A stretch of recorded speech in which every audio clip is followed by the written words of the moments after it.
But let's get into this. Let me go ahead and start this. Now, what I plan on doing today, oops, not this one, is before I do either Ferrous or Novaria, which I think we're going to do Novaria, I have to build a little bit more. I don't need level. I don't need XP. I'm good on XP. I can finish the planet with where we're at. But I do need to build some levels for some Paragon inputs. So that way, when we meet those times in Novaria or Pharaohs, we'll be able to check out of it. But you know what? We might be able to do Pharaohs without it and build it. You know what? Let's go to Pharaohs if that's the case. There's a couple places we need to go to. Like we could go back to the Citadel and check on Kawaku because we did find his men. But we could also try to find that ship, which I don't remember where it's at. The one where that guy's brother is at. Oops, you need to hear the game. Hold on. There we go. I didn't have the game on. The sounds. Message coming in. There you go. Patching it through. I knew it wouldn't be before too long. My name is Nasana Dantius. I have a job for you. I can't say any more in an unsecured communication. Nasana Dantius. If you're interested in hearing my offer, meet me on the Citadel so we can talk in person. I'll be waiting in the Diplomat's Lounge on the Presidium. How did I know? How did I know I was going to have to go back to the Citadel before too long? How did I know that? It's like a sixth sense for me at this point. Even though I only have like 30, 40 hours in Mass Effect, apparently.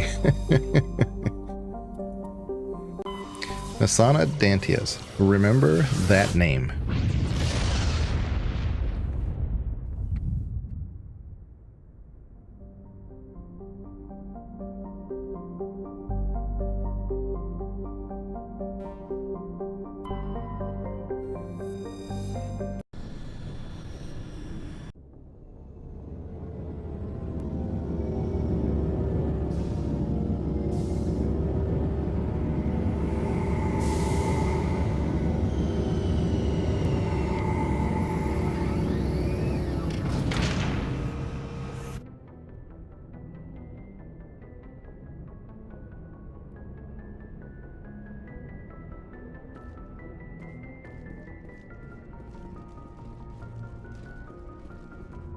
It would actually be in our best interest to talk to Liara, but I want to do this first, and then we can talk to Liara when we get back. It might help since we have a level or two. Plus, we also need to level her. Let's bring her and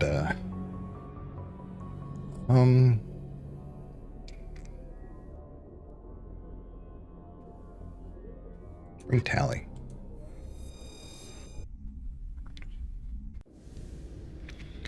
Equalizing interior pressure with exterior atmosphere. You'll notice I still have my level 1 armor. The commanding officer I have not given up on doing that. Exo Presley has the deck. Oh, we might also it's the Admiral. I don't know if we have enough Paragon yet. Let's see. We might. We're almost, I think we're at about a quarter. And our charm is all the way up. So, and we're going to give her, we're going to give Liara. What do we want to give Liara? We want to do, so here's what you want to do. The warp and singularity are in the same. Let me turn on my cursor. I usually have it off for streams, but give me 1 second. I'm going to go ahead and turn it on for this one. Actually, the only reason why I turn off the cursor is because of when I record, it gets in the way. It's very distracting. So I just leave it off. Warp and singularity, you notice, are just basically in the same boat. So you want to just do this.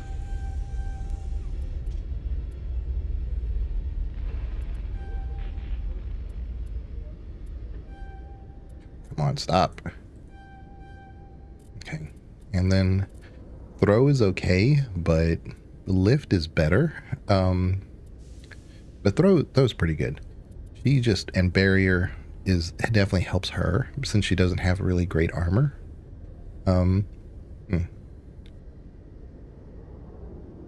It's often pretty difficult to find what do you want to like spec her in? Because just giving her warp and singularity is huge, but you do need to protect her. So, but the larger the singularity is, the more protection she does get, because it's a bigger CC, you know? So we'll start putting some stuff in barrier. We're not going to put anything in stasis. I hate stasis.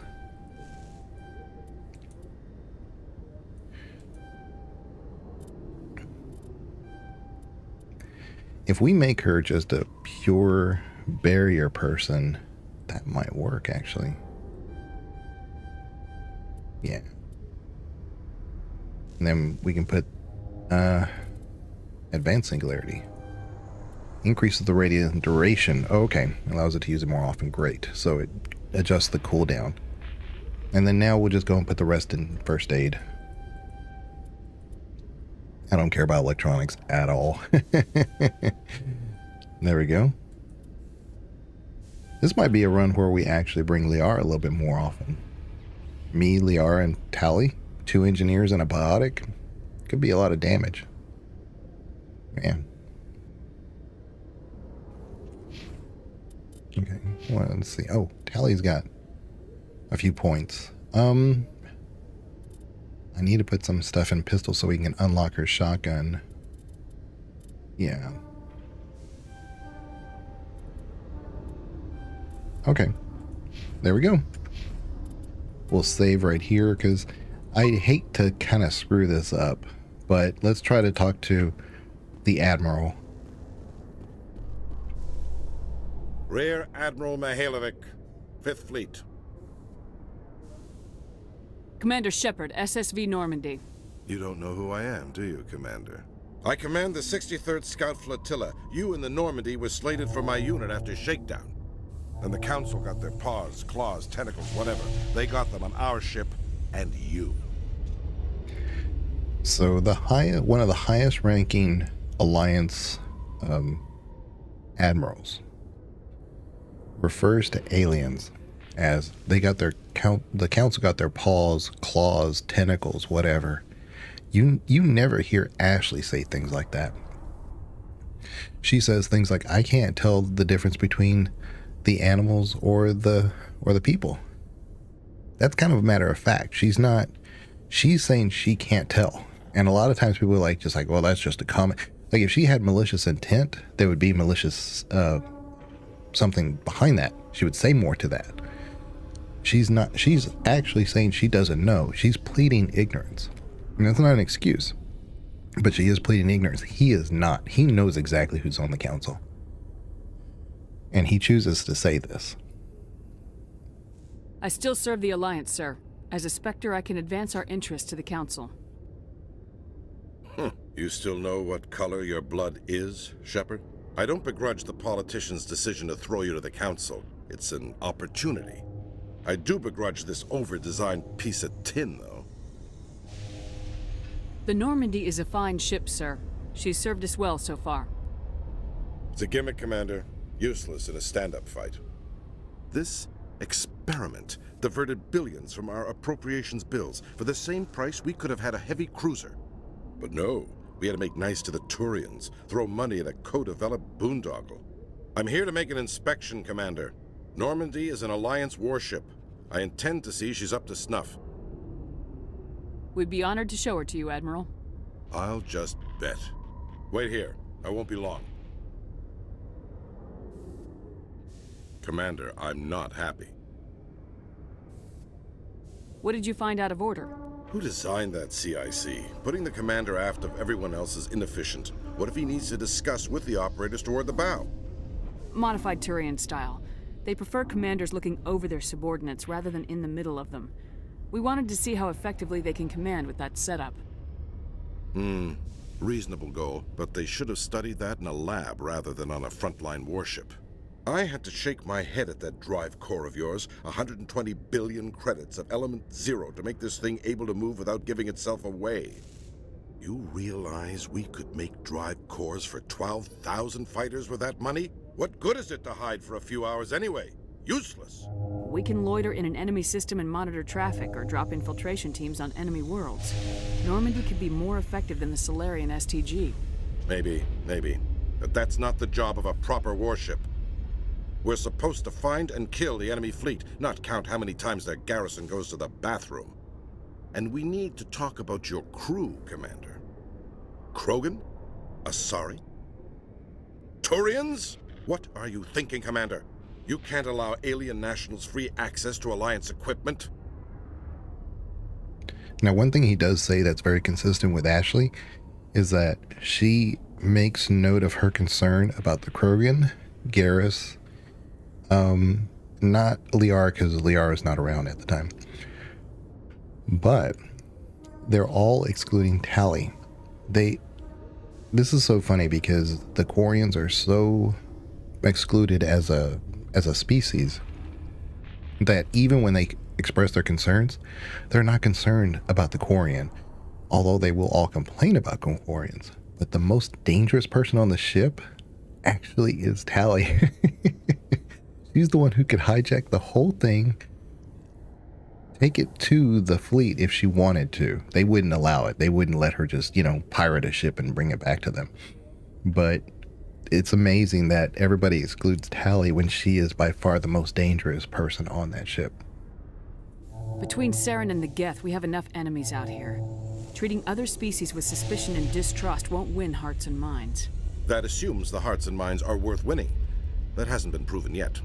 You have anything else to say, Commander? Any other justifications for the state of this vessel? You see, right here, we need to build bridges. That was locked off, and I completely forget. That's why I said I wanted to go do some other things, and then I got oh, you know what? I could just go get those quests real quick so that we're not, backtracking. I should have done that. None, sir. Very well. I don't agree with any of this, but your reasons seem sound. I'll be submitting a report to the Joint Military Council. It will not be as negative as I'd planned. Good hunting, Commander Shepard. Make us proud. Yeah. So we got a lot of XP, but I don't think we got any bonus Paragon for that, which is a shame. In entertainment news, Francis Kitt has announced plans to direct Hamlet with El Corps cast members. The production will open dramatic theater to the El Corps with a Hamlet. Yeah. So I should have listened to myself and said go do a few extra quests before you come back here.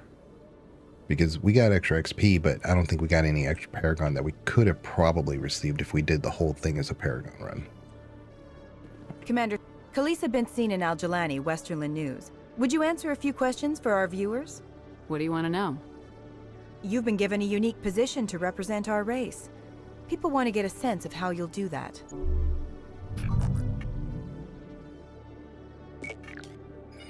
Humans have been trying to get the respect of the galactic community for 26 years. With that in mind, what are your feelings on being the first human Spectre?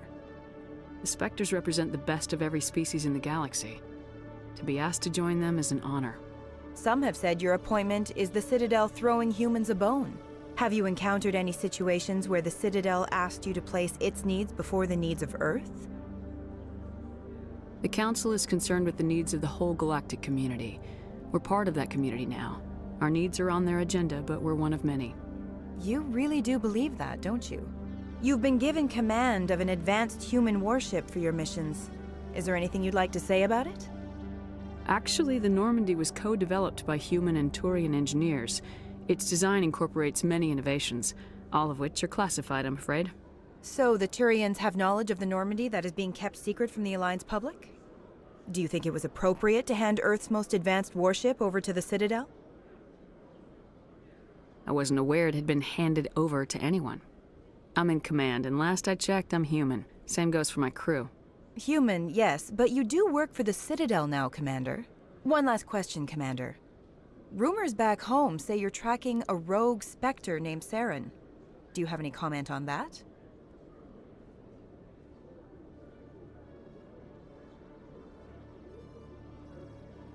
There is actually an answer here, and I think it's this one, where you're able to kind of quiet her down, and also the Alliance is happy with your answer. Saying he was behind Eden Prime to move the agenda is probably the best answer for you. The council protected him is also is probably the best answer for the for humanity. But just to say this interview is over, or can't confirm or deny that, is probably the what Alliance wants you to say. Time for you to shut up is what is a funny one, but yeah. I'm afraid I can't comment on whatever my current assignment may or may not be. Don't worry, we'll find out. The eyes of Earth are on you. Don't let us down. Thank you for your time, Commander Shepard. There we go. Money and some XP, which where do we want to go? Let's go to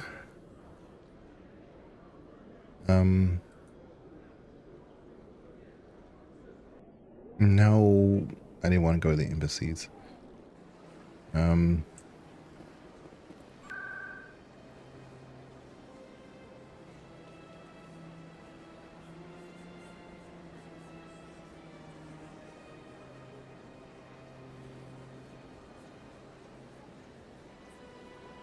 Yeah, the tower. Actually, we're here. I didn't even think about it because Nasantia Dantius is right here. I would have backtracked and not realized it. I was so focused on going back to the council area.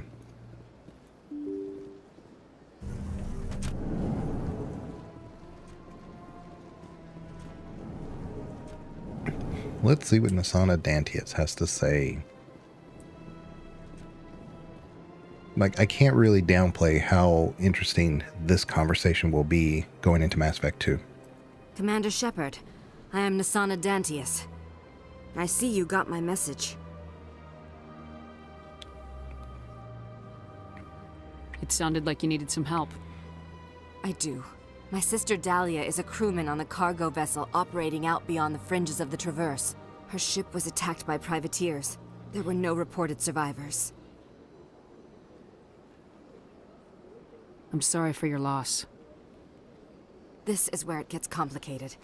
Last week, I received a message with her voice on it. Dahlia is alive. The rest of the crew was killed, but she was taken prisoner.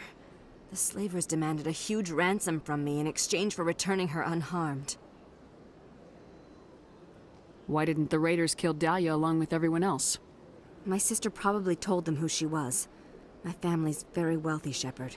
They must have realized she was worth more to them alive. Do you want me to deliver the ransom? I've already transferred the funds to the account they specified. Only they never released her. They haven't contacted me since. I've made a terrible mistake, Shepard. I'm a diplomatic emissary. By law, I'm required to report any attempted extortion to CSEC immediately. But I was afraid for Dahlia, so I just paid the ransom. Now she's still missing. And if anyone finds out what I did, I could end up in jail. You want me to find her and bring her back? You only need to bring her back. I've already found her for you. I tracked the ransom payment through several accounts. Eventually, it led to a small mercenary band operating out of the Artemis Tau cluster. I need you to go to the Merc base, take them out, and bring my sister back. You shall be well rewarded. Anything you can tell me about the mercs who have your sister? Pretty much what you'd expect. Rough, dangerous, and well-armed. Nothing a Spectre cannot handle, though. Can't you hire someone else to do this? I do not want to take chances with my sister's life. I need a Spectre.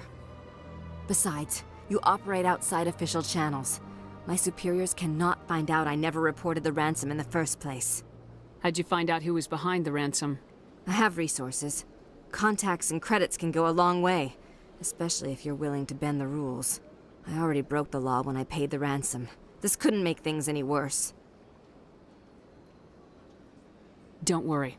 I'll bring your sister back. Thank you, Shepard. I knew you were the right woman for the job. Come back and see me when the job is done.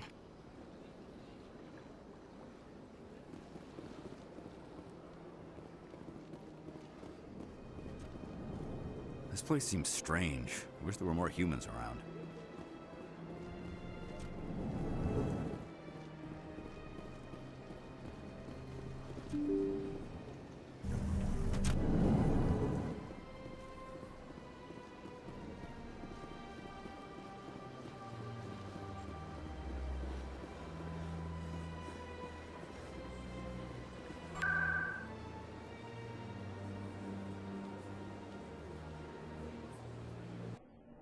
Yeah, sorry if I'm not talking a whole lot. I've got the fan on in this room. It was a bit warm when I first got here, so this room goes up and down with the heat. So Commander Shepard, could I have another word with you? Hello again, Commander. I've got a proposition for you. Since you helped me get information on the crime syndicate, I've gotten a lot more backing from my publishers. I'm investigating traffic controller conditions now, and I wondered if you could help. That seems like a step down from wide-scale corruption. Actually, in a way, it's more important. This isn't about people getting rich. This is about safety. I've heard rumors that the space traffic controllers are overworked to a dangerous degree. I can't get into the control room, but you could. If you planted a bug inside, I could crack the story. If you crack this story, what's likely to happen? Ideally, there will be calls to improve working conditions by hiring more controllers and upgrading systems. The Council won't pay for improvements voluntarily. This story will provide that pressure. What will this bug allow you to pick up? Just audio and video. I'm not trying to tap into the traffic control system if that's what you're worried about. I just need to hear and see them in order to correlate their activity with traffic efficiency. Everyone knows space traffic controllers are overworked. How is this news? There's a difference between overworked and dangerous. Traffic at the Citadel has increased by 300% in the last century, but traffic controller resources haven't kept up. We already have several last-minute wave-offs per week. Do we have to wait for a full-blown disaster? This bug you want me to plant, could it interfere with traffic signals? Absolutely not. I made certain that the frequencies it uses won't interfere with anything. I can't promise anything, but I'll see what I can do. Give me the bug. Excellent. Just place it on a terminal with a good view of the area. Thanks again for your help. In the long run, this story is going to save lives.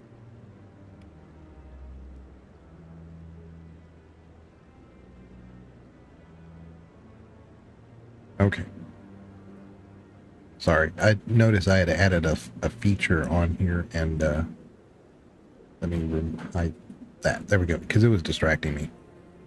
Okay, let's go do that. Let's talk to Kooku. Oops. No, we're not going to shoot him. No, I'm waiting to speak with one of the Councilor's assistants. Commander, any word on my missing men? I'm not sure how to tell you this, Admiral. Your men were killed by a thresher maw. A thresher maw? That's not... My men wouldn't just stumble into a thresher nest. Not the entire unit. Somebody lured them there with an Alliance distress beacon. Placed it perfectly so they'd land right beside the thresher nest. Damn it. I had a bad feeling about this ever since my team disappeared. An Alliance beacon used as bait, my unit wiped out, and nobody seems to know anything about it. Commander, I appreciate what you did. Now I need to do my part. The families of those Marines deserve to know why they died. Anything you need from me? Not right now, Shepard, but I'll let you know as soon as I find something out.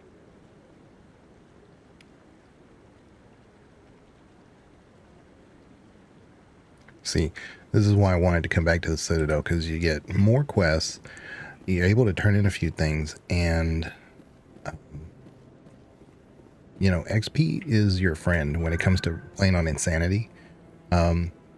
Because even if you know how to do some of these things, the enemies don't scale down. they're just hard from beginning to end. They're difficult. So we want CSEC. And we want to talk to Conrad Werner. I forgot about him too.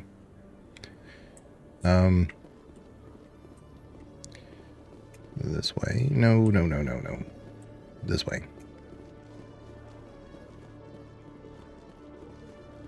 So I'm going to try to do all the matriarch writings, or acquire them. which they're scattered all over, so it shouldn't be too hard. But that's what you're going to need as one of the pieces of the bigger puzzle for the Conrad Werner thing.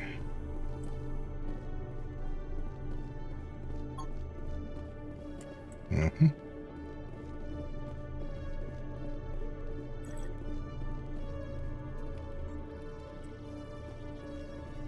Okay.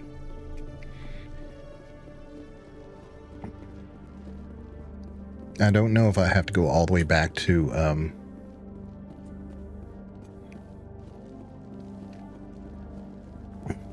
the council area to tell Emily Wong.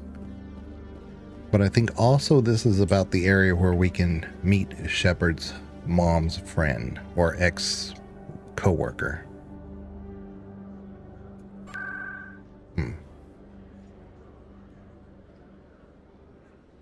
Where hold on.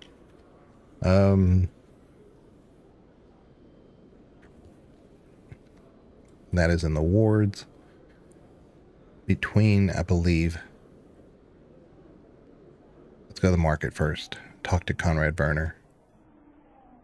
I'm just trying to think of the fastest way to do all this. Hey, Commander Shepard, it's me, Conrad Werner. Remember me? There are rumors on the extranet that you've been made the first human Spectre. That's incredible. Being a Spectre is a big responsibility.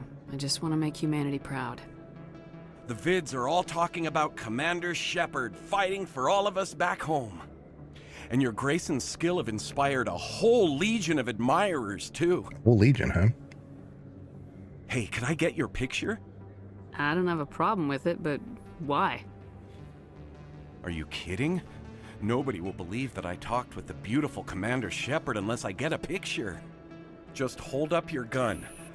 Perfect.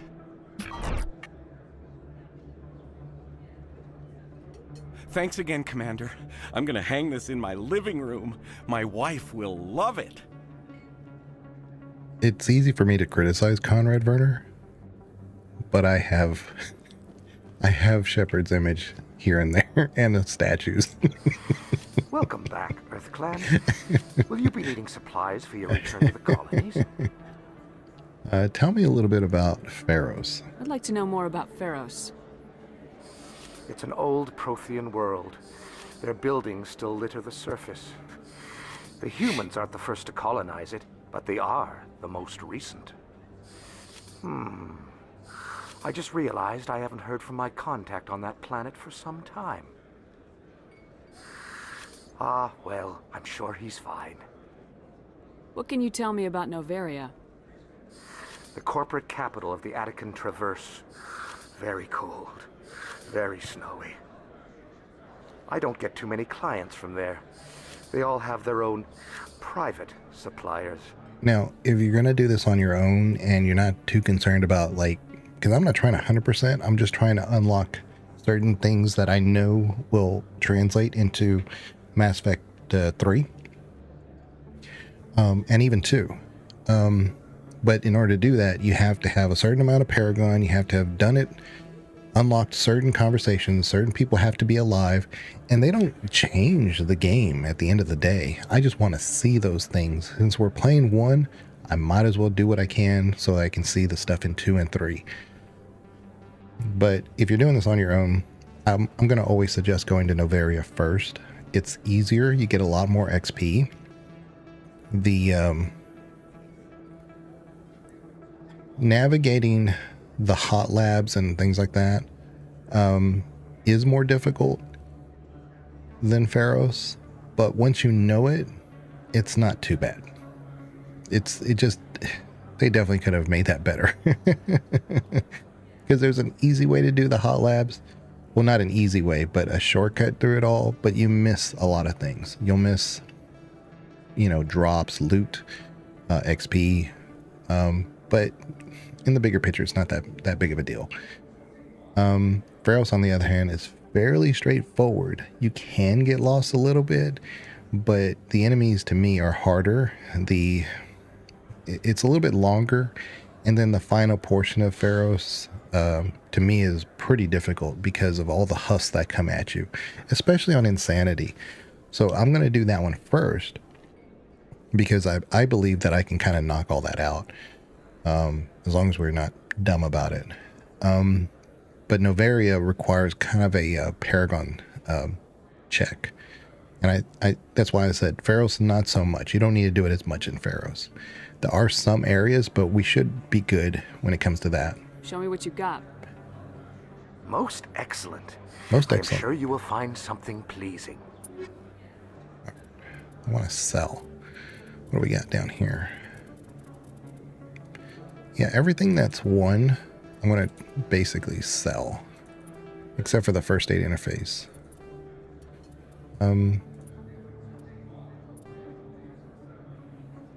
Shield battery. Anything that's Onyx, I'm going to keep.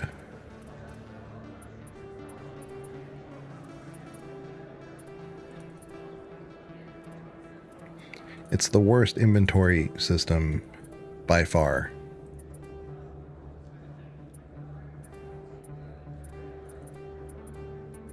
I'm going to sell everything that's 2 as well. We're just going to start off on the right foot.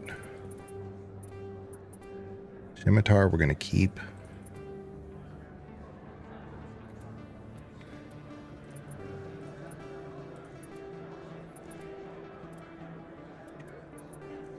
Oh, I should have kept that. Oh well.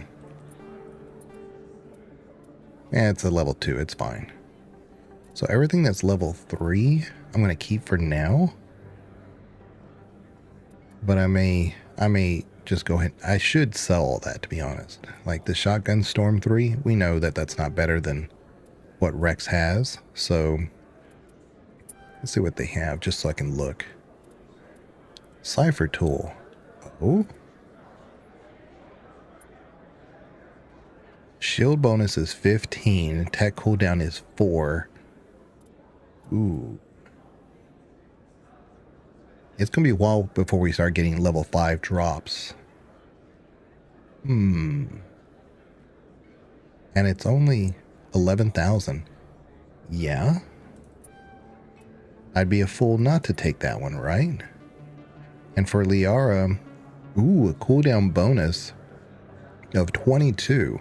See, the duration bonus is 0, so whatever it is, it's what it is, and that's fine. Power bonus is only 5 compared to her 10. But that cooldown bonus of 22 can make a big difference as far as, and if we bring her along, man, that could be. But you know, we could also put that on Rex.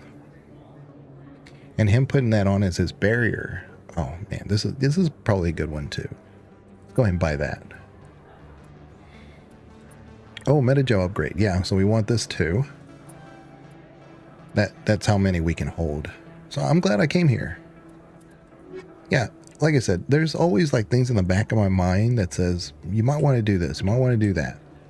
And I don't always listen to myself, but something was telling me to talk to him. And there you go, that was probably why. Okay, so let me go ahead and put this on. See? And I need it because I have crap armor. As long as I'm wearing the crap armor, I'm going to be, you know, things are going to hurt. Should I put it on? I'm going to give it to Rex when we bring Rex. I think he's the right one to use it for. Unless we find better.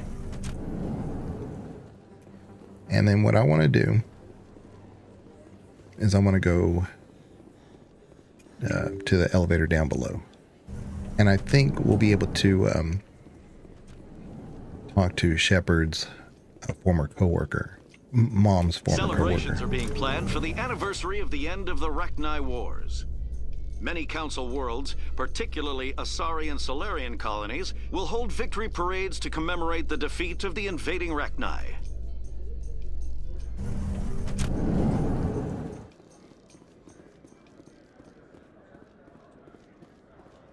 There he is. Zebaleta. Hey, you're the Shepard kid. Hey, been a long time, huh? Have we met?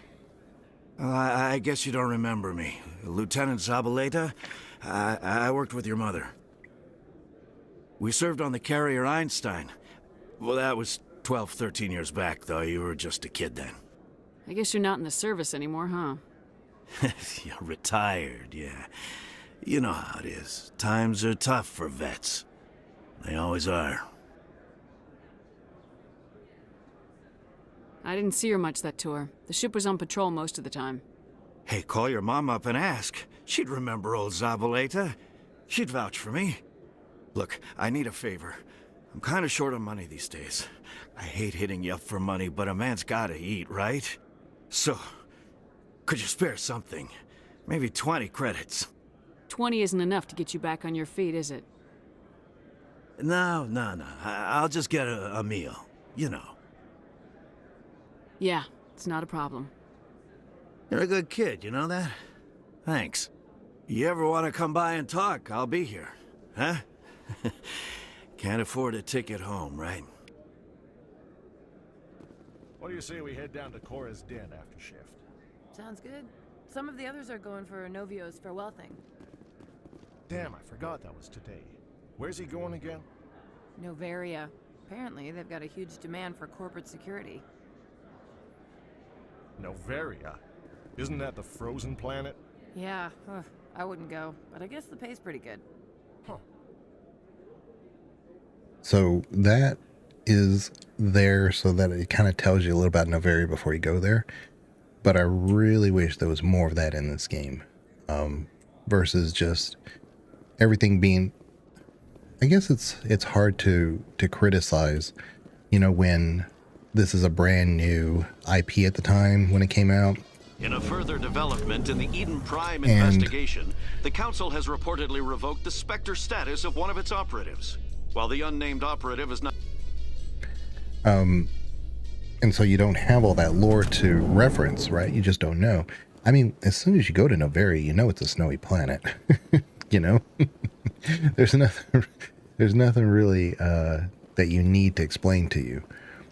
But I really wish there was more of that rather than putting it all in journals and, you know, whatnot.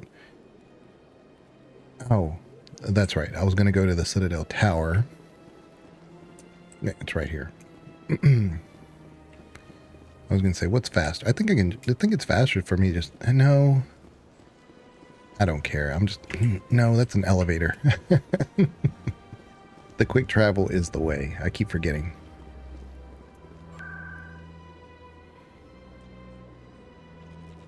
And then after this, we can start doing stuff. I may hit a planet before we go to Pharaoh's, but we're good to go. I'm already getting readings. This is gonna make a great story. Thank you so much for your help. Here, this is everything I've got from my publisher's budget. It was no problem. Good luck with your story. It deserves to be heard. I appreciate your support. I hope this will save some lives in the long run. Thanks again for your help. I'm gonna show this to my publisher. Yeah, Emily Wong, I really like her a lot. When Mass Effect 3, you get to bring a reporter on board. I really wish it was her. I've said it like a billion times. She was the choice because she's in Mass Effect 2 as well. So it's just a shame. It's a real shame. I got nothing against Jessica Chobot. It's almost like you introduced her for no real reason. Fan pandering, maybe? I don't really know. But you already had an established character like Emily Wong. That would have made so much sense. Like if you had done her quests in this one and in 2. Well, she didn't have any quests in 2, but you do meet her. Do you have a quest in 2? Anyway, it would have been a nice little tie-in to all 3 games. And then we're back to C-Sec, and then we leave.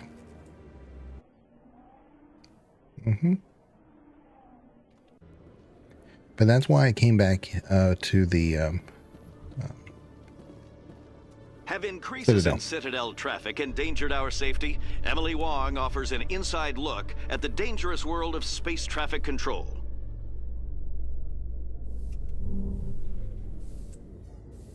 Yeah, so we have the quests we need so that we're not backtracking.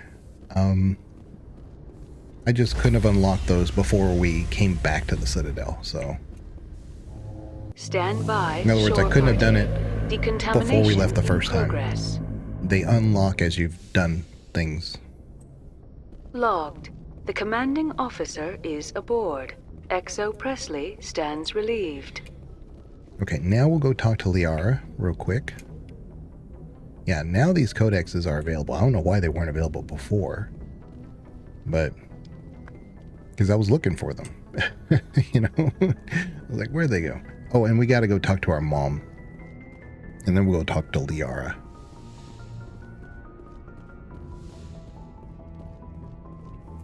Computer, give me a real-time connection to the Dreadnought Kilimanjaro.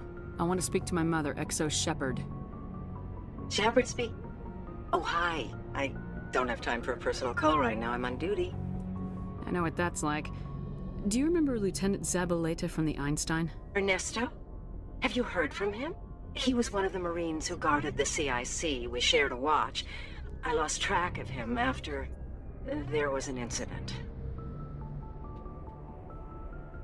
What kind of incident? You remember the Batarian raid on Mindwar in 2170? You were in high school.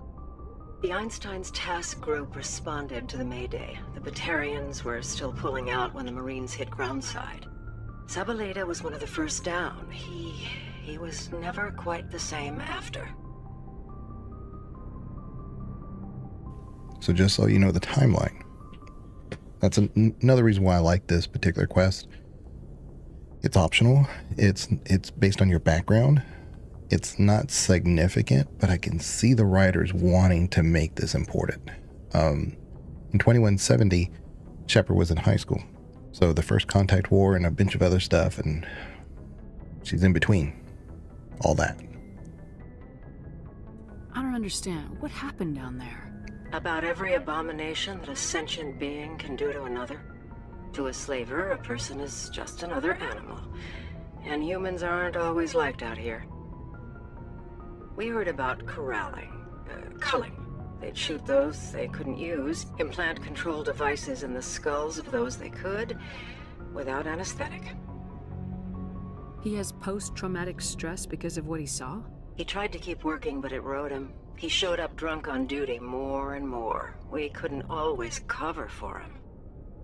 The Alliance discharged him. Everyone knew he drank because of what he'd seen down there, even if he never talked about it. Especially because he never talked about it. And on a separate note, I have my little Mako shirt.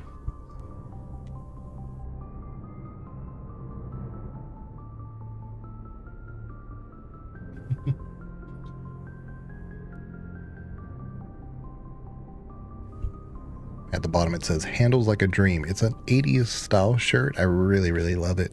It's in the BioWare store. If anybody ever needs a code for the BioWare gear store, let me know. I can get you 20% off, so. For it to have affected him that deeply, he must have been a very sensitive man. He was. Always in laughter and tears. If you see him, tell him we still worry about him. Tell him to go to the Veterans Affairs office. I have to go. But take care of yourself. You're making us proud. Kilimanjaro out. Now, in theory, we could go back and get our XP and be done, but I don't think it's that much XP, so I'm just gonna hold it for right now. We're gonna go talk to Liara, and then we'll go do stuff. That's the thing about Mass Effect 1. It's a slow burn, and I really appreciate Mass Effect 2 that much more because of this. We talked to Caden. He'll have stuff to say, trust me. Especially if you start any kind of significant conversation with Liara. He's gonna see it as competition.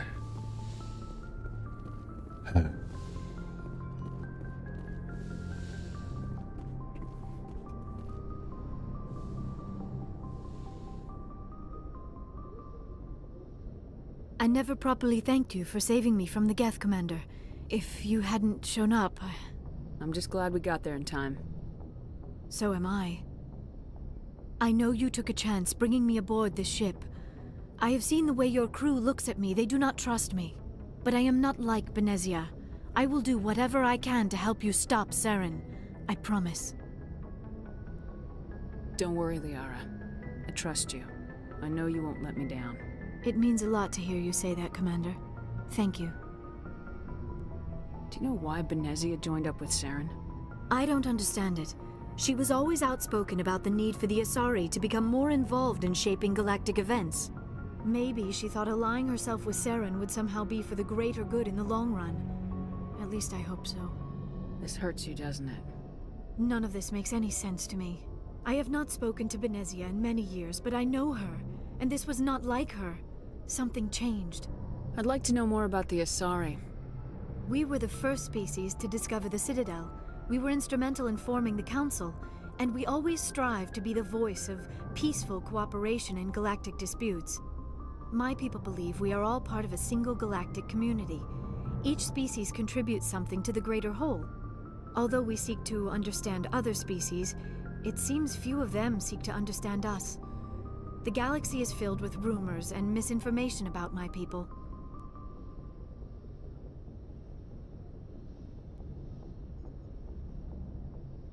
Like what? Most of the inaccuracies are centered around our mating rituals. My species is monogendered. Male and female have no real meaning for us. We still require a partner to reproduce. This second parent, however, may be of any species and any gender.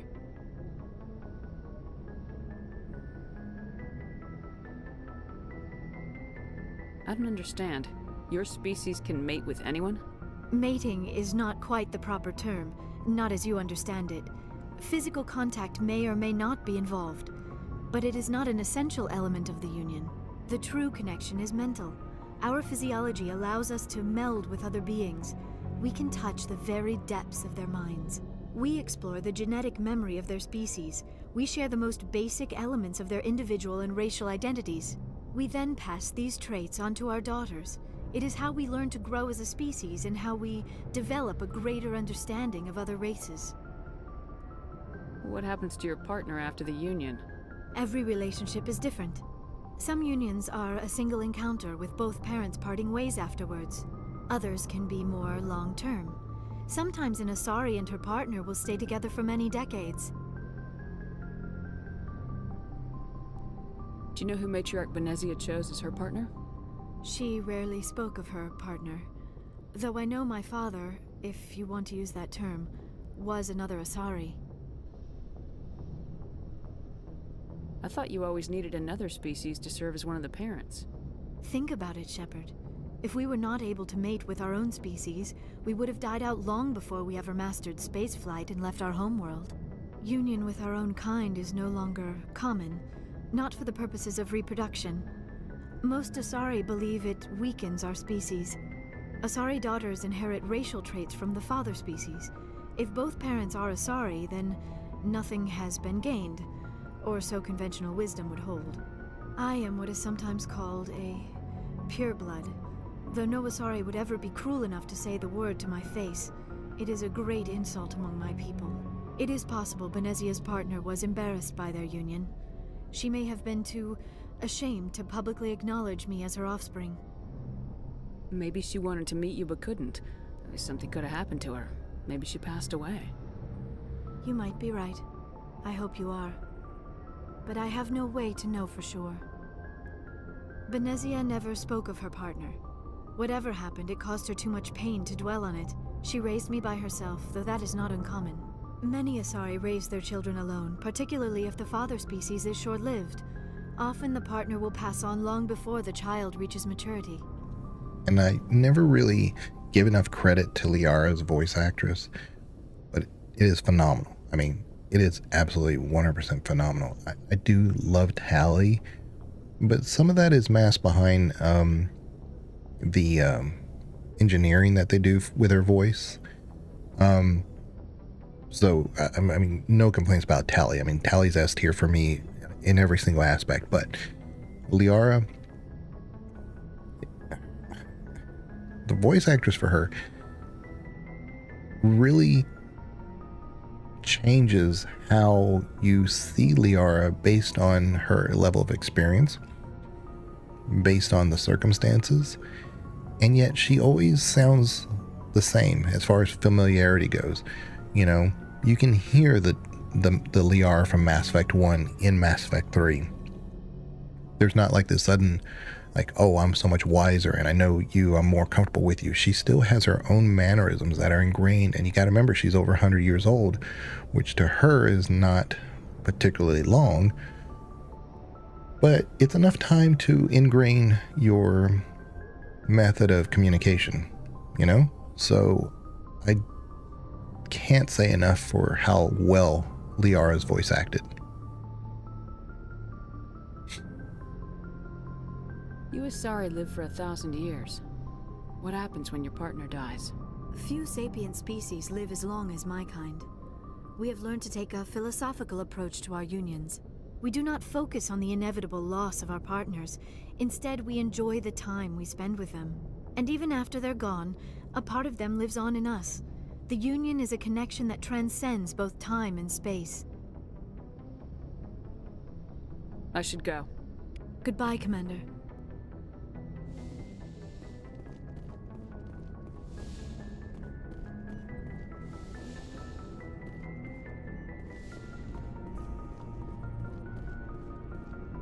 So it is probably a good idea to talk to the crew, because there's certain things that'll unlock now that I'd hate to have to try to backtrack, because we'll find certain things like Rex's armor, but it'd be kind of nice to know the context of that, you know?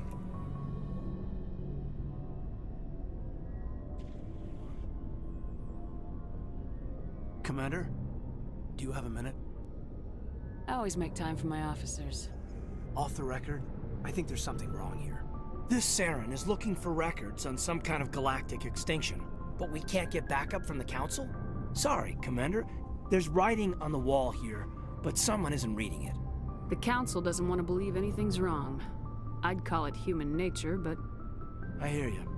It just seems like a group that's been around as long as the Council should see this coming. I mean, it's funny, we finally get out here, and the final frontier was already settled, and the residents don't even seem impressed by the view. It's funny. Every time I hear Caden, because obviously he doesn't live very often through my Mass Effect playthroughs, every time I hear Caden at this point, I want to go back and play KOTOR with Karth. Because I really, really like Karth.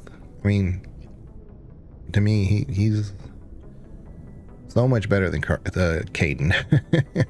But, you know, KOTOR has all the nostalgia and this other stuff that goes along. But Karth is always there. He's basically your first companion, really.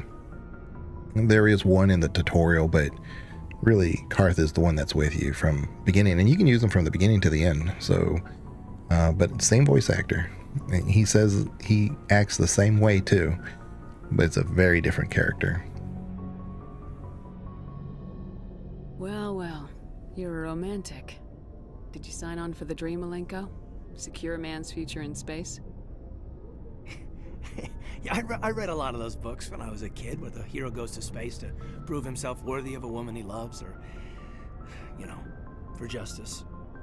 Maybe I was a romantic in the beginning, but I thought about it after brain camp. Biotic acclimation and temperance training. I'm not looking for the dream. I just want to do some good. See what's out here. Sorry if I got too informal. Protocol wasn't a big focus back in Bot. Tell me about it.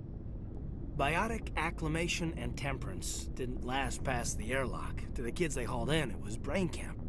Sorry, hauled in is unkind.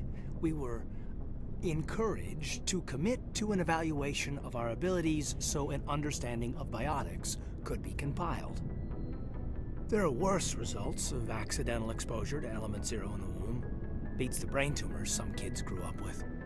Is there some question about how you were exposed? My mother was downwind of a transport crash. It was before there were human biotics, a little after the discovery of the Martian ruins. It only gets iffy around 63 when Kinetics was running out of first-gen subjects. Until then, they'd relied on accidentals. A bunch of guys in suits show up at your door after school, and next thing you know, you're out on Jump Zero. Jump Zero is Gagarin Station, right? What's it like? Yeah, that's the official name. Biggest and farthest facility we had for decades. Right on the termination shock, the outer edge of the solar system. It's where they did all the Goose Chase FTL research before we caught on to using mass effect fields. It was a sterile research platform when I was there. There were other kids in the same boat, right? At least you weren't alone out there. That's true. We did have a little circle that'd get together every night before lights out. We didn't have much to do, though. It was a research platform then, and Kinetics kept Jump Zero off the extranet to prevent leaks. Then you must have had plenty of time to get to know each other. Yeah, we'd sit around and bull every night after dinner, play cards or network games. There was this girl named Rana, who had a little circle grow up around her. She was from Turkey. Her family was very rich. But she was smart and charming as hell. Beautiful, but not stuck up about it. Like you, I guess. I've said this, we have our podcast and we did the Mass Effect tier rankings. That's what I was talking about.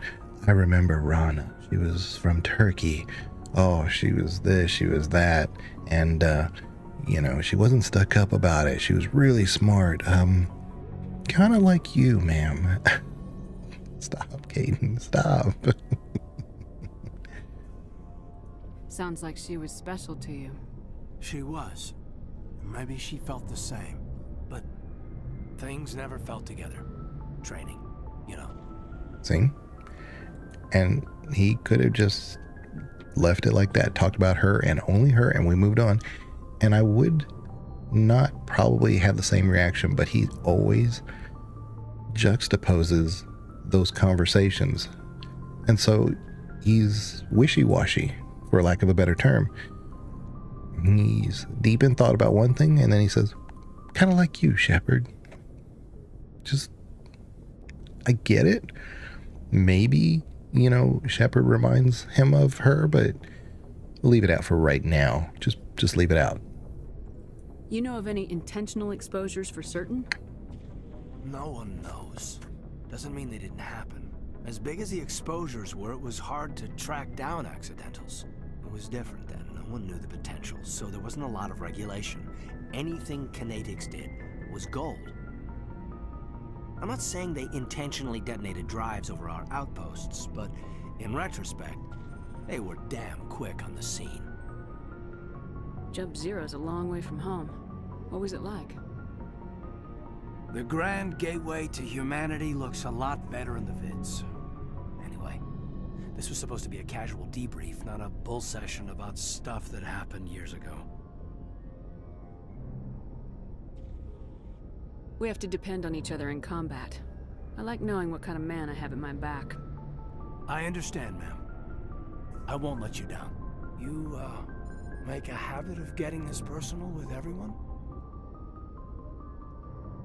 Of course, but I don't enjoy it with everyone. We'll talk again later. I'll need some time to process that, Commander. But, yeah, I'd like that. There is no way to answer that without sounding a little flirty. And that's why I hate that. It is what it is. I mean, I saw that coming.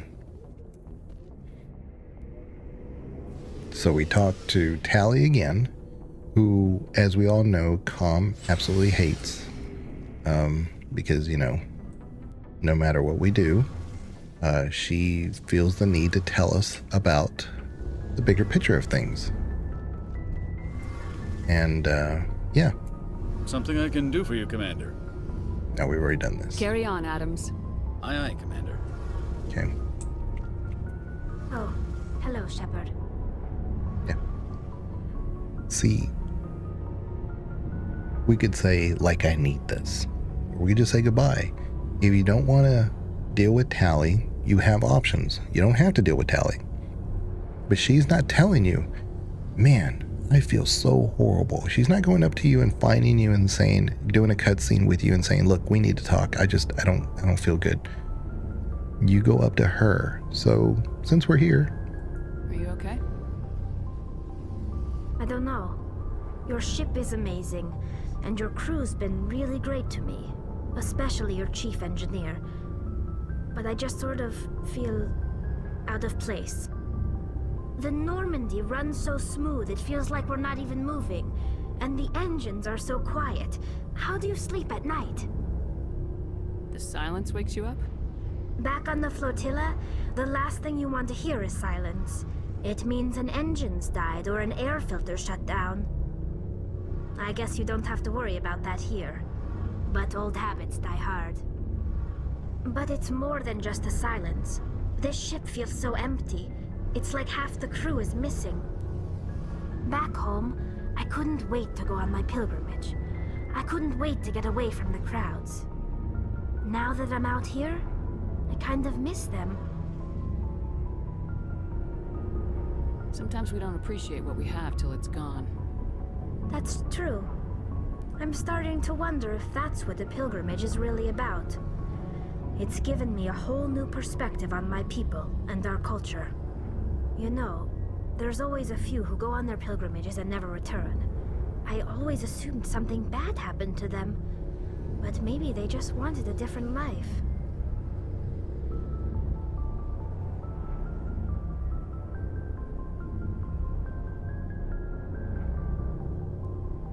You do plan to return to the migrant fleet, right? I could never abandon my people, Shepard. I will go back eventually, but we have to stop Saren first. Otherwise, I might not have a home to go back to. I should go. See you later. Yeah, and that's all you have to do to talk to her. I could argue that's a lot less dialogue that she has compared to what we just did with Caden. And it'll be less than Garrus, be a little bit less than Rex, and maybe even less than Ashley. So I totally got where Khan was saying. She is an exposition dump. Exposition dump, but only at the beginning. And everything she says, I think, is very important. So it's the good with the bad, you know? But I get it. So, we've got Saren on the run. It won't be long now. Saren's good, but I'm better. Good. He's rotten. To the core. I could tell as soon as I met him. Why didn't you tell me this sooner? I would have if I thought it was important. I think I'd like to hear about it just the same. This was a while ago. A bunch of mercs were bragging about a job out near the edges of the Terminus systems.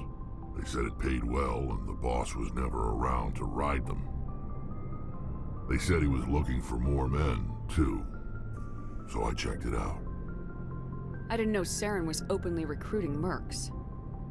It wasn't that open, and he only showed his face once. We'd been raiding ships in the area for months when we took out this massive cargo freighter. Our biggest haul yet. I was on board checking bodies for valuables, looking for some extra credits. That's when I saw him. What did Saren want with the ship? I don't know what he wanted.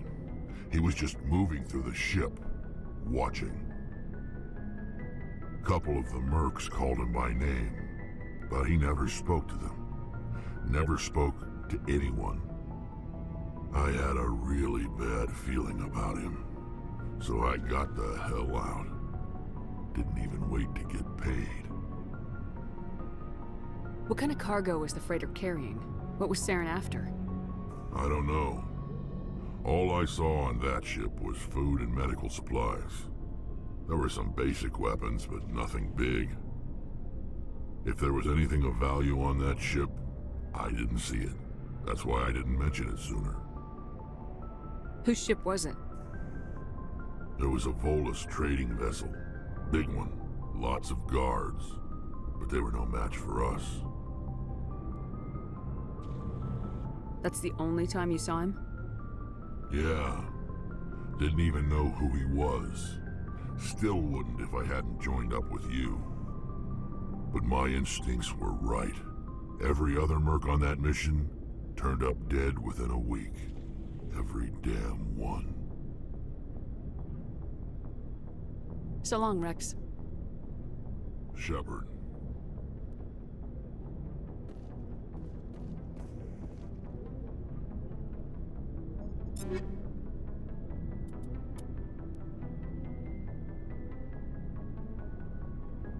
Yeah, I'm gonna go ahead and give him the bot amp that we just bought, so don't forget. And I think that Solaris amp is the same one that Liara already has. So anyway, shotgun. Yeah, it's hard to beat that scimitar. I'm telling you, scimitar. What I would say scimitar. I've said scimitar my entire life, and I know it's not right. I just always have. Commander? What's your opinion of the last mission? Not sure I buy Dr. Tassoni's story about her and her mom not talking. They're family, right? And Ashley is always going to come from her point of view. So she's limited. You know, she can't really always empathize because she's taken into account, like, well, what would Ashley do? It's a fault, but it is something that she does work through. I think she's being straight with us. Or at least I don't think she lies very often. Yeah, she's probably really bad at it. Too bad those ruins got destroyed. I mean, they lasted thousands of years. That's impressive. What's your opinion of the last mission? Not sure I buy Dr. Tassoni's story about her and her mom not talking. They're family, right? I think she's being... Too bad those ruins got destroyed. I mean, they lasted thousands of years. Do you have a few minutes to talk? One-on-one? Sure. I was hoping to get a minute of your time. Off the record. I keep an open door policy. If you have any concerns, lay them on me. All right. I know things are different aboard the Normandy, but I'm concerned about the aliens, Vicarian and Rex. With all due respect, Commander, should they have full access to the ship? And this is what a lot of people who want to jump on calling Ashley the space racist cling to, is dialogues like this. She's not going up to you, again, not going up to your cabin or whatever and saying, look, we need to have a conversation. I can't work like this. At the very least, she could even be telling you, don't keep me down here or put them somewhere else. Keep them outside of the cargo hold. I still say, though, her and the Admiral negate the most dangerous person on this ship, which is Tali. Not because she's the most dangerous, but who knows a ship inside and out better than Tali? Nobody. She could single-handedly undermine the Normandy. But she doesn't. And we know she's not like that. She has the same goal we do. But both Ashley and the Admiral, Milakovich, or what, I can't remember his name, they negate the Quarian on the ship, which is the most dangerous one. And I get it, Rex could cause havoc. The Turian, you know, there's a lot of racism against Turians because of the First Contact War, but even our XO, Presley, doesn't like Turians. And that's who they mention, but they negate the Quarian, which is always kind of funny to me. And right here, you have your options. And I've always said before, Ashley is Alliance first. Kaidan is too, but you don't have conversations like this. You don't say, because what, they're not Alliance? You don't have those conversations with Kaidan. It's just assumed that he is Alliance first, but it's not outright discussed. You actually say to her, what, you don't trust them because they're not Alliance? You can also say because they're aliens. But this really is the meat of the order, because if we're talking about like nationalism, like with humans, right? If you have the most sophisticated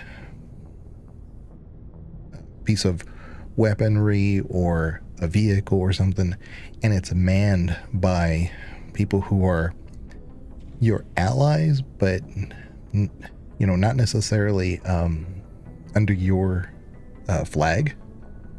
I mean, they owe no real allegiance to you. They're just working with you.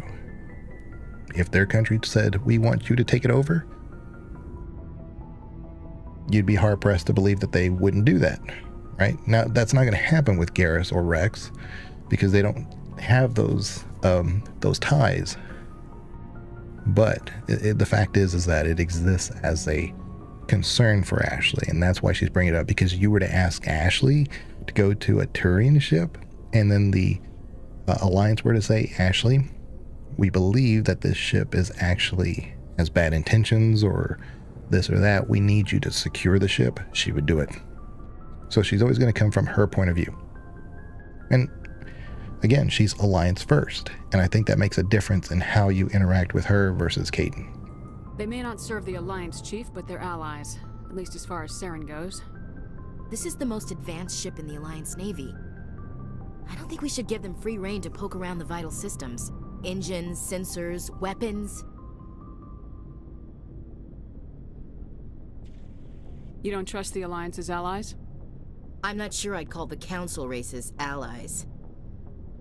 We, humanity, have to learn to rely on ourselves. Standing up for ourselves doesn't mean standing alone. I don't think we should turn down allies. I just think we shouldn't bet everything on them staying allies. As noble as the Council members seem now, if their backs are against the wall, they'll abandon us. You get a pessimistic view of the universe, Williams. A pessimist is what an optimist calls a realist. Look, if you're fighting a bear and the only way for you to survive is to sick your dog on it and run, you'll do it. As much as you love your dog, it isn't human. It's not racism, not really. Members of their species will always be more important to them than humans are.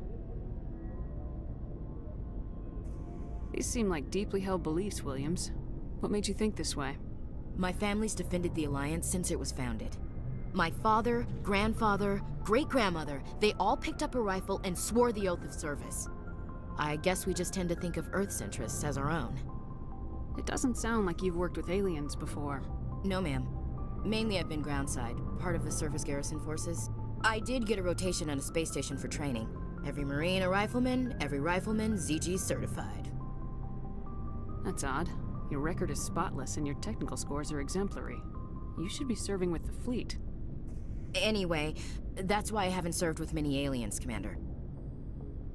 I come from a military family too. My parents were both Navy. Anybody in your family we might know? Couldn't say, Commander. We probably have a lot in common. You join up to carry on the tradition? No. The future of humanity is out here. There's so much we haven't seen yet. Yeah. I still remember my first field exercise on Titan. When we hit mud, the reality hit me. I'm the first person who ever stood here. Then my drill instructor kicked me in the ass. I went face first into the muck. He spent the next 5 minutes chewing me out for gold breaking. Don't tell me you had Gunny Ellison. He's the only one who uses that word to describe shirking duty. Oh Lord, you went to the Makapog boot camp too? Yeah. Gunny Ellison's still reaming out recruits down there, kicking ass and using words like inveigle and pusillanimous.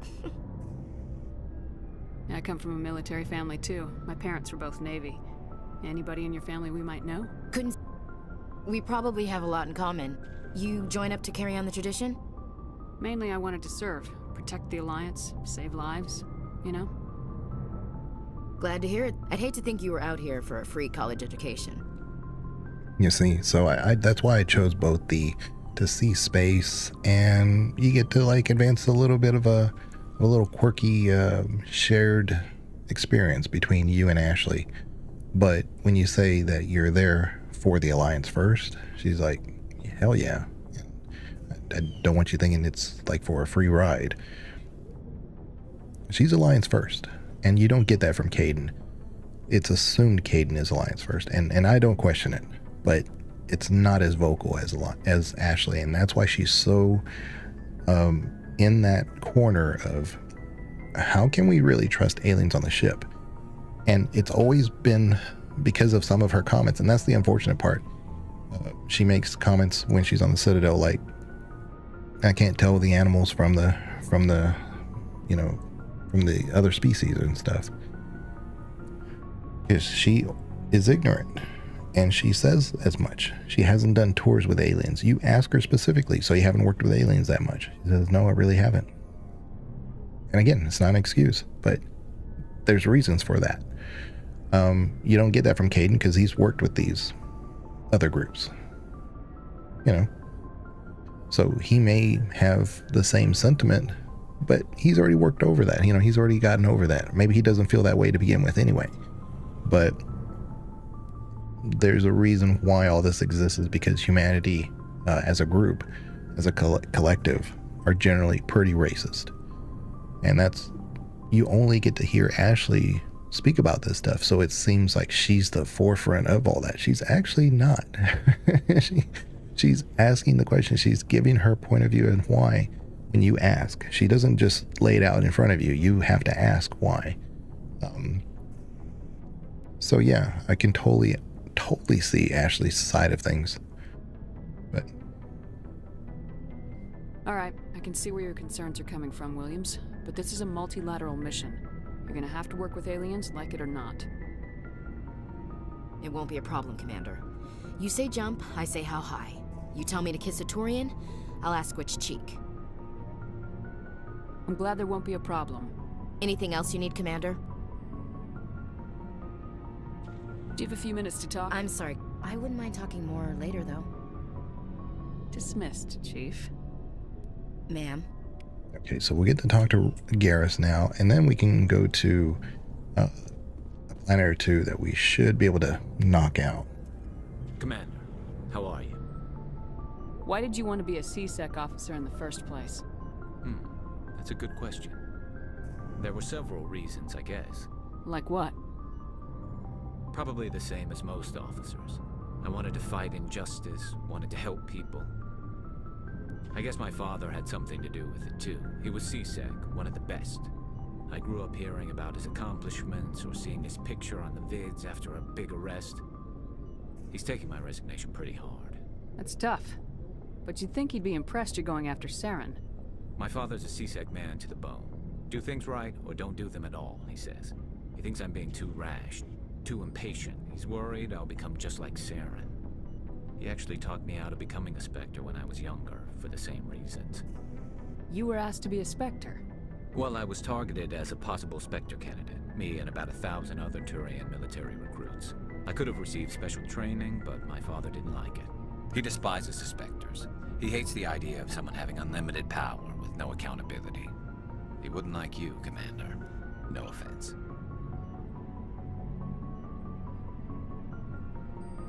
Sorry, I have a heating pad behind me. It's a newer one and just keeps turning off for some reason. I don't know why.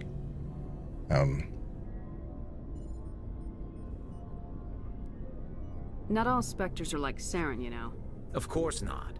But Saren's not going to play by our rules, C-Sec's rules.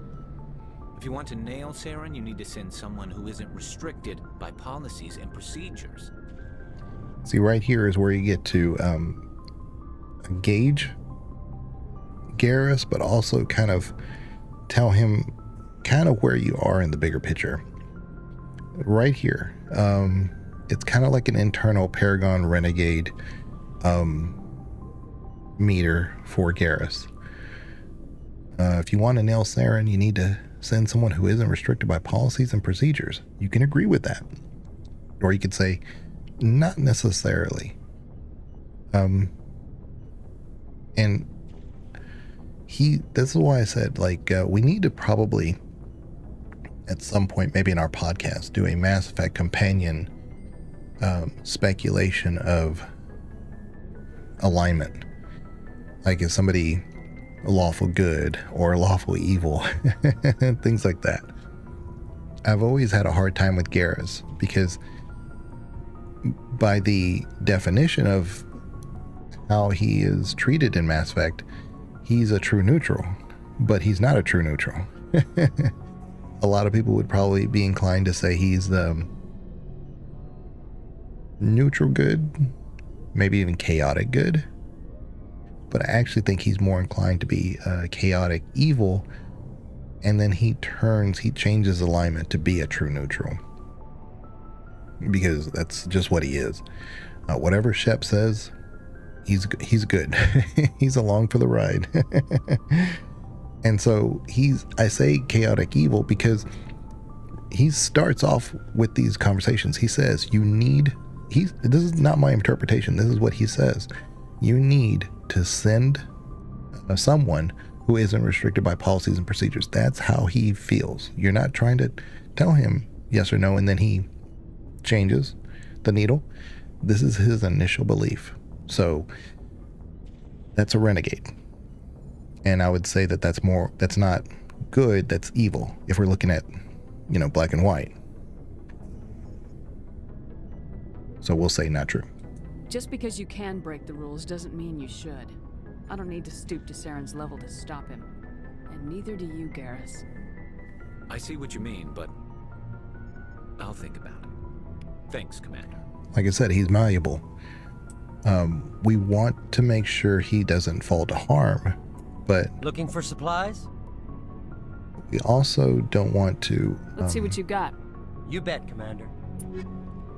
It's just hard with Garrus because he's very easy to...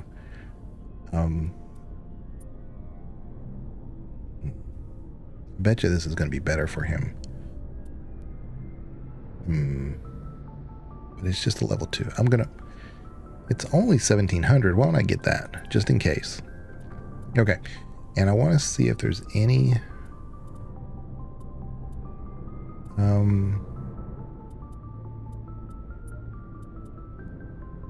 8,000? That's not bad. Ooh. Oh, no. Yeah. Because, well, hold on. This is the Striker 4. I always get that mixed up with the Stinger. Why do I always do that? Yeah. Look at that. The Stinger 2 is better than a Striker 4. That's crazy. About the Kessler. The Kessler is not even as good as the Stinger.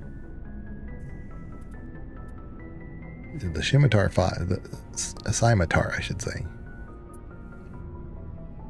Can't wait to give that to either Tally or Rex. This is 142,000. But look at that.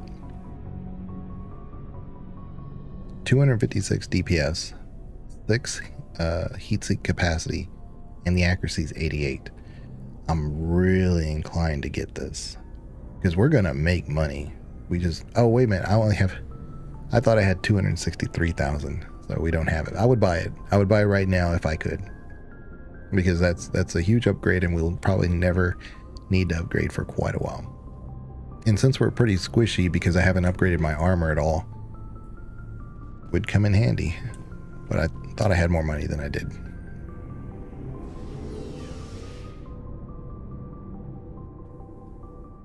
Okay, so let's go do something now. Man, see, like I said, on your own when you're playing Mass Effect, because that's, I've said before that the Mass Effect 1 isn't a very long game. You can make it longer because of all these conversations, but if you know them, you can skip all that. You can just hit, the space bar. And message coming in. And you can skip all this. Patching it through. Commander, Miss Al-Jalani's story on you just aired. She shouldn't have ambushed you like that, but you handled it pretty well. We had differences of opinion, sir. I hope she at least believed my sincerity. You handled yourself pretty well, Commander. She came across like a raving idiot. Just wanted to let you know what the response was back home. I won't keep you any longer. Fifth Fleet out. So we answered it right. That was the point.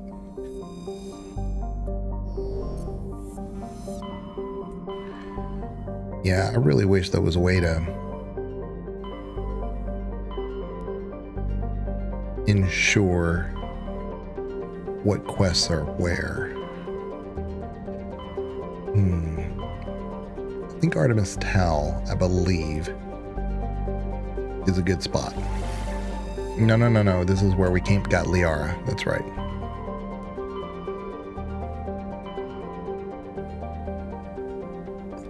So I always either start at the Hawking ETA on my own and then come back this way, So that way we have all the XP we need going into either Noveria or Pharos.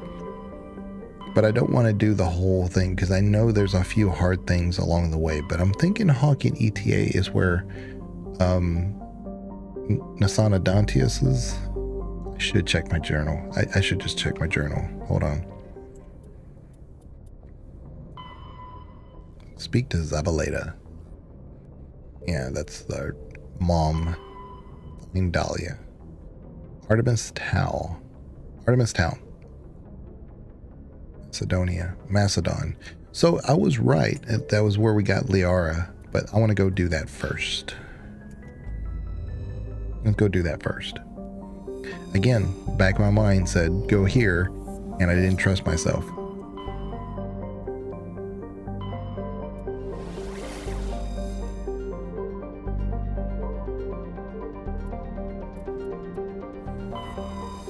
Okay.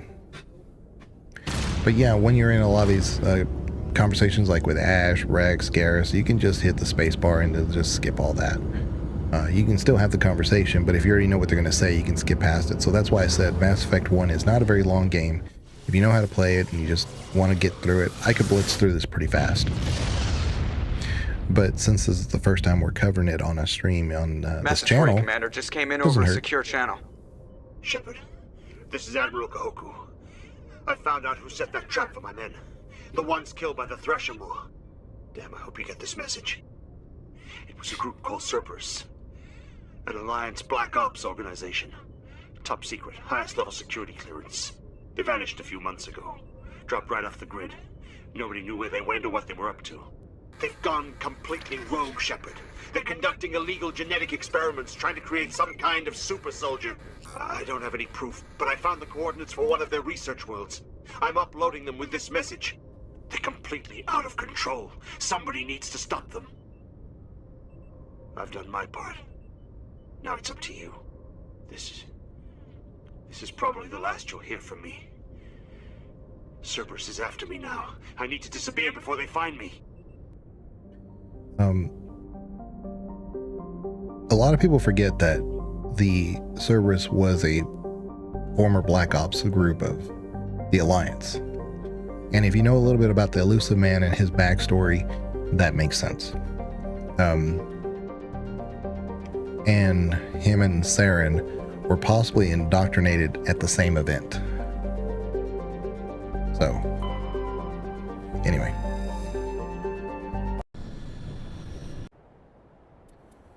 We're going to bring Rex. We're going to bring Tally. Yeah. Yeah.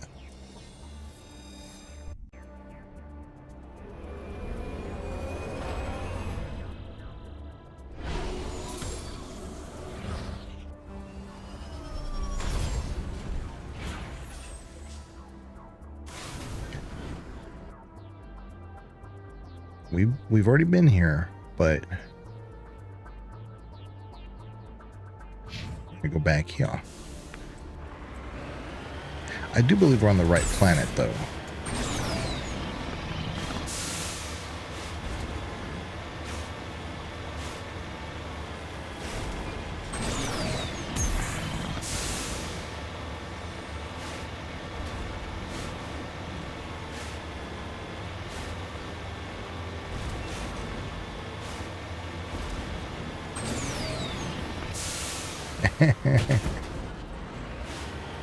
I love the Mako. I hate these planets. They could have made this a little bit more straightforward, and I bet you, rather than go for the realism of how, planets aren't always, they should have just...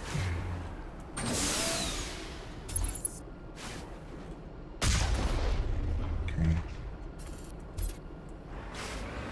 I know we've already cleared this, but I guess it wouldn't hurt to go in here again. I mean, there may be a second place where we can do this, but pretty sure this might be it. Maybe not.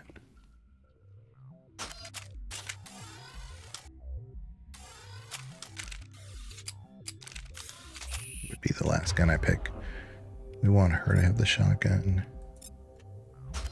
There we go.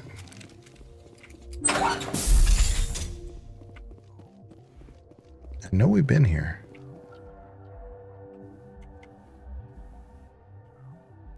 Okay.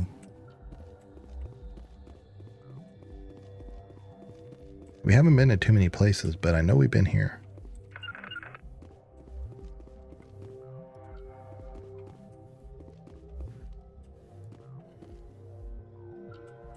The AI on this game sometimes. Regroup! They get stuck behind things. Why? Okay, I guess I'm just wrong. Let's go upstairs just in case.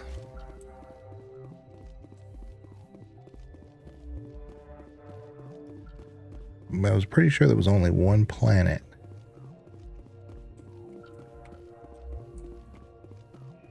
That you could land on in the system. Man, hold on.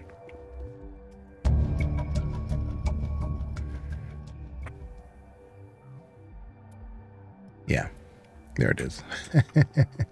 So that was the evidence necessary to confront Nasana about.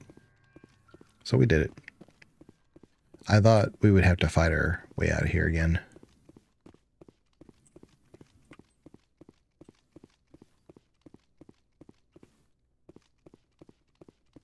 But we cleared it.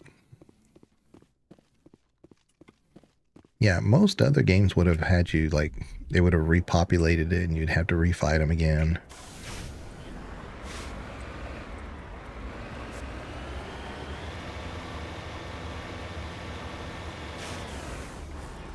Okay.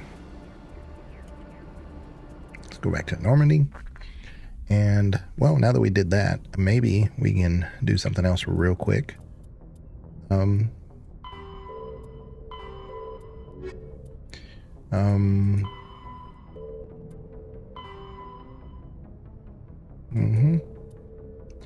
Yeah, these UNC things, Only one I'm worried about is,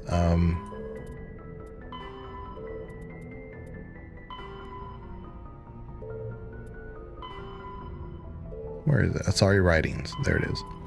We need a 10 Asari writings, so we need to do that before we go to Mass Effect 2.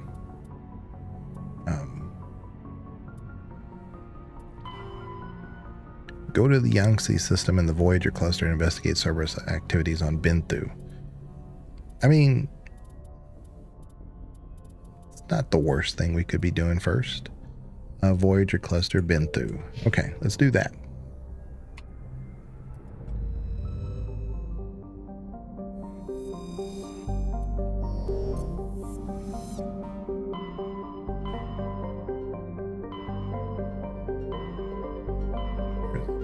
Here, there we go.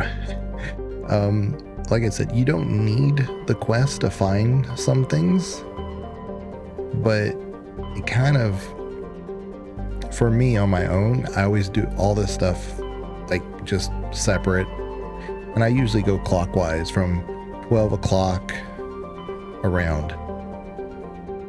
But and you'll notice this area that they have sectioned off, it's really interesting because this is kind of like the humanity zone. This is kind of where we're restricted or supposed to have our area, which kind of overlaps with the Batarian area. Yep. Yangtze, Amazon. We're going to go directly here because I'm pretty sure that once you go to one place, you got to go another place and then another place. And skipping that, we may be just double tracking.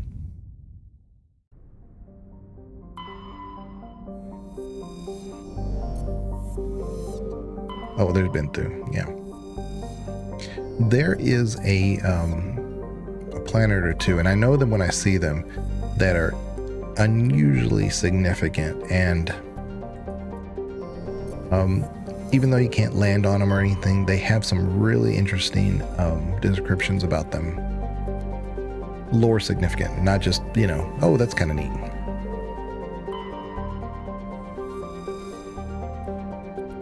Everything data disk. And then we go to Benthu. See, I really wish there was a percentage. Like you've done like 80% or something. Okay. Benthu has an atmosphere of carbon dioxide with a permanent haze of toxic chlorine and clouds of sulfur dioxide that periodically drop torrents of acidic rain on the surface. Its crust is mainly composed of sulfur with deposits of calcium. Like most worlds in the Voyager cluster, Benthu has only been charted within the last 20 years by Alliance surveyors. It has no known native ecology. Data about the world is surprisingly brief and generic, painting a picture of an unpleasant and uninteresting place.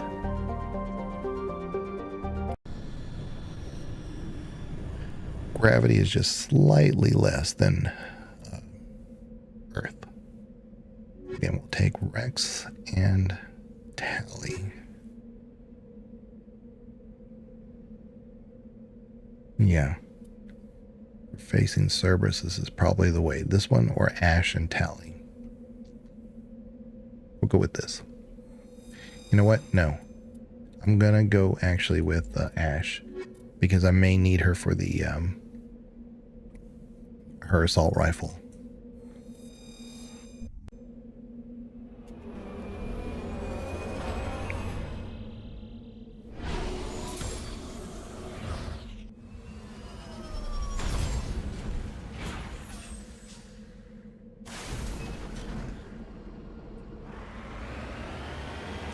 Oh, great. I get an achievement.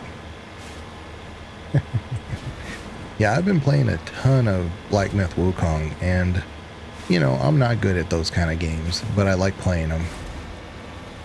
So,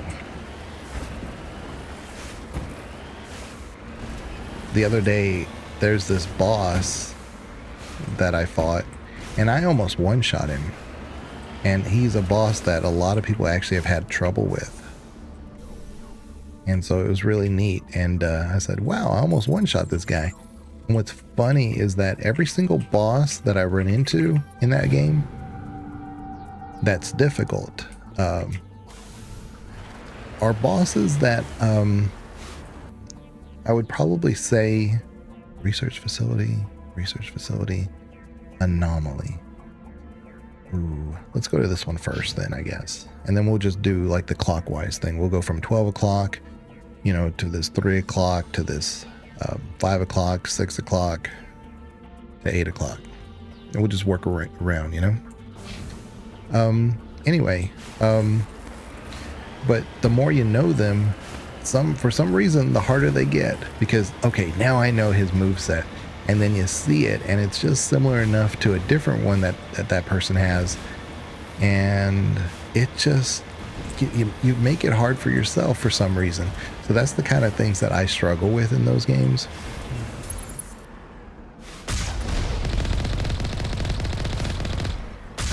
Oh crap, I ran into one of their...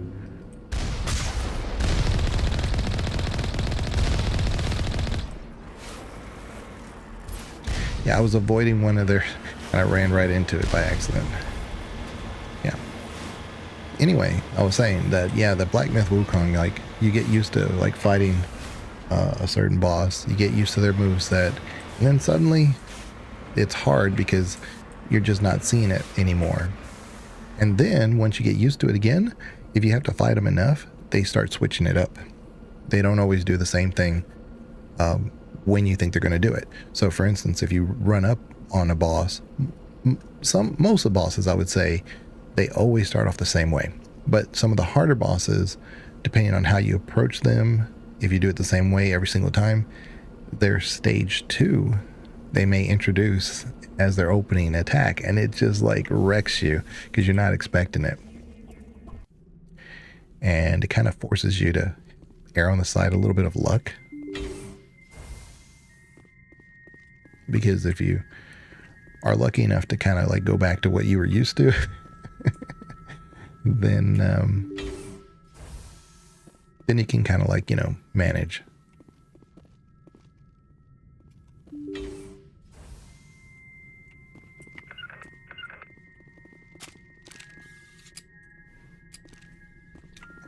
Come on.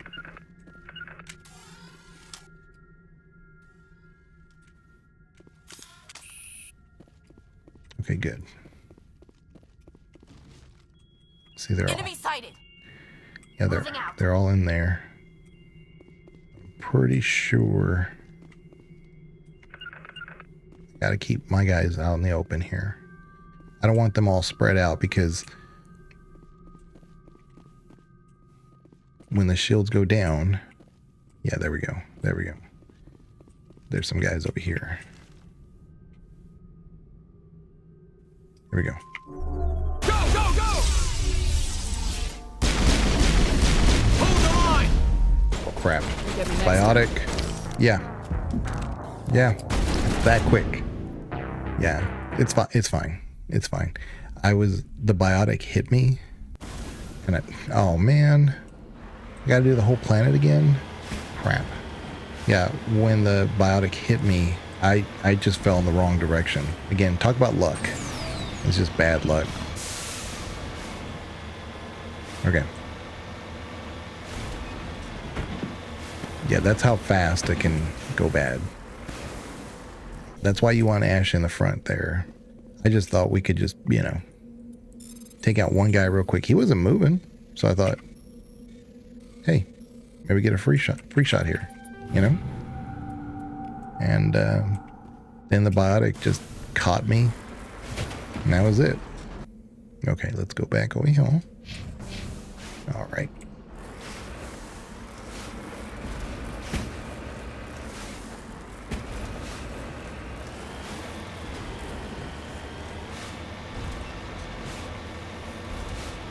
All right, I definitely have to be a lot more cautious.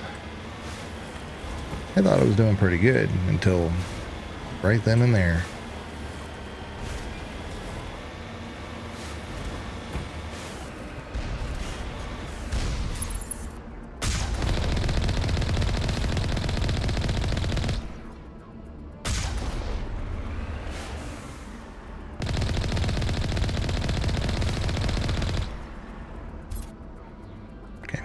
All right.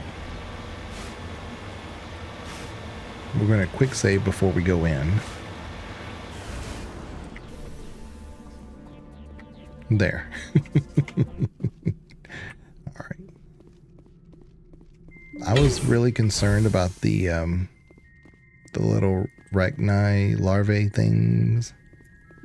Because when they lower that shield, they all come after you. And so, yeah, it's not a good time.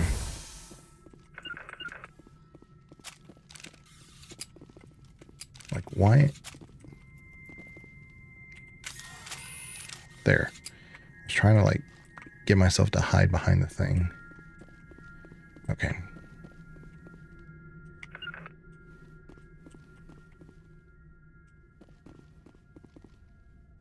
Hey. Ash. Come on. Oh my goodness. This is what... Rally round! See? She's over here. Form up! This is what'll get you killed. When I say Mass Effect 3 is the best combat in the game, I mean it because of this crap.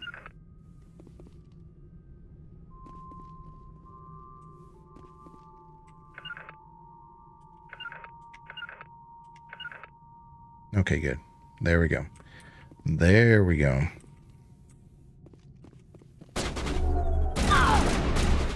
Now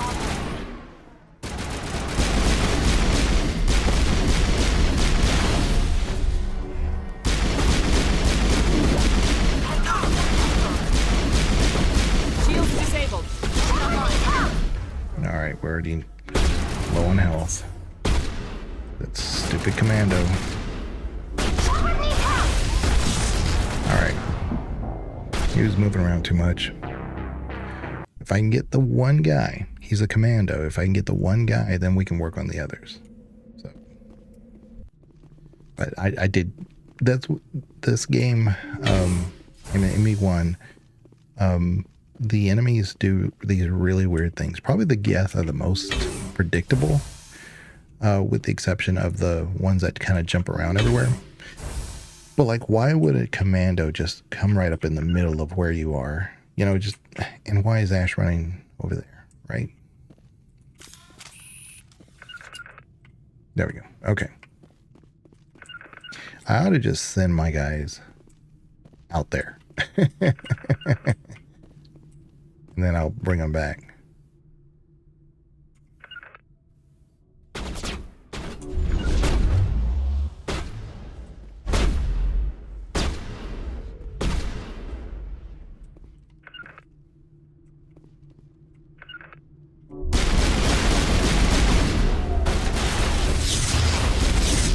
There, that's better.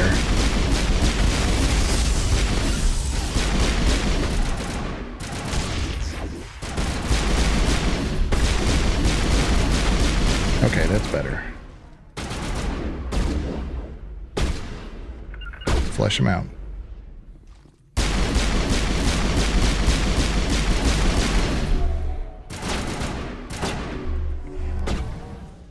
Lost shields! Oh crap, there's one over here. Shoot. Take out those hostiles!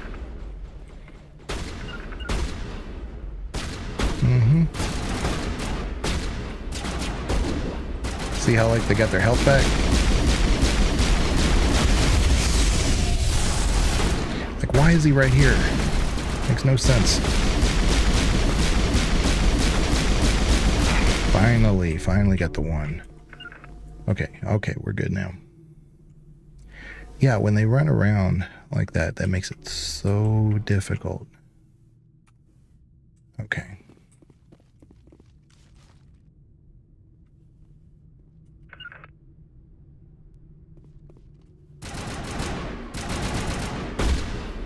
Shields down! Where are they? Are they behind that wall? They are behind that wall. I'm a little busy here.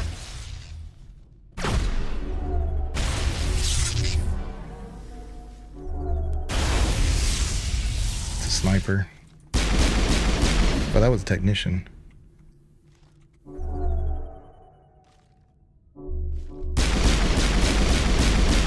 To me!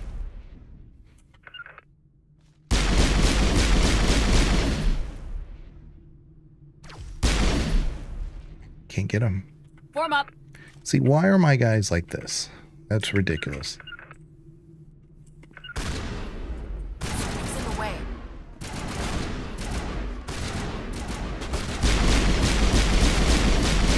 Okay, got one.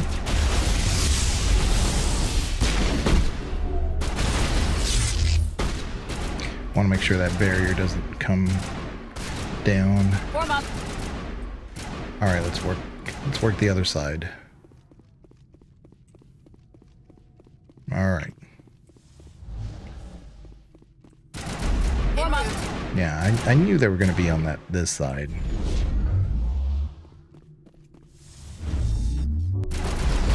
On me. Now I'm ready. On me.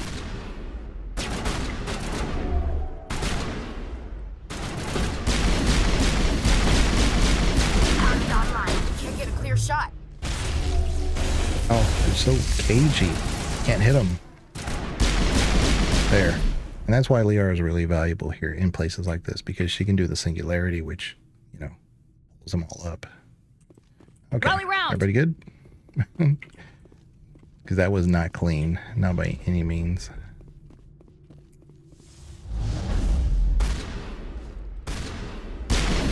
To me.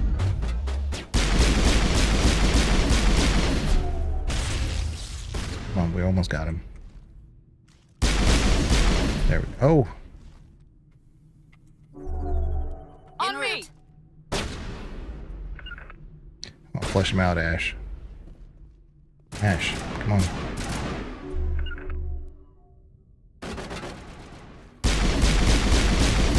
Got him. All right. Regroup. Nice. Oh, there's one more dude over there. See, he's right there. I had a hard time getting him. And he was the one that was getting me when I was trying to get around. So that kind of makes sense. Rally round! Is everywhere! Send Ash.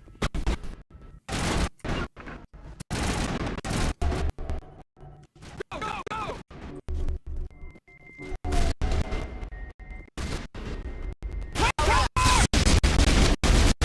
He's another commando.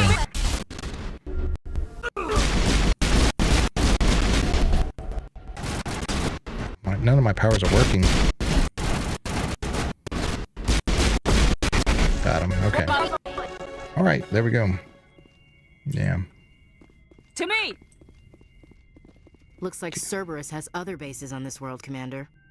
Yeah. So we can leave them alone. Or we can just, take down the barrier and kill them. But I want to see if it's going to let me... I know there's enemies in the area, so it's not letting me save. But I want to see if I can't come out here and save. Come on. To me! I swear the AI right now is bad. Okay, where's Tally? Let's reset this. There we go. Okay. Think we're good, Commander. Go back in. All right. Now I feel more comfortable about that barrier. We got a new level. We got some equipment. And okay. Yeah, what's supposed to happen, what happened in the original game is that when you would lose a companion, when you turned, like if they were stuck behind something, if they weren't in your visual range, you could turn around like this and suddenly, boom, they were there. It doesn't happen for whatever reason in Legendary. Yeah. Eliminated the threat. There we go. Yeah. So I forgot you had to kind of All clear, Commander. kill them. And see, when you remove the barrier, those commando guys just go nuts. They go all over the place. So that's why I left it up until here. I thought that door could be opened. Okay.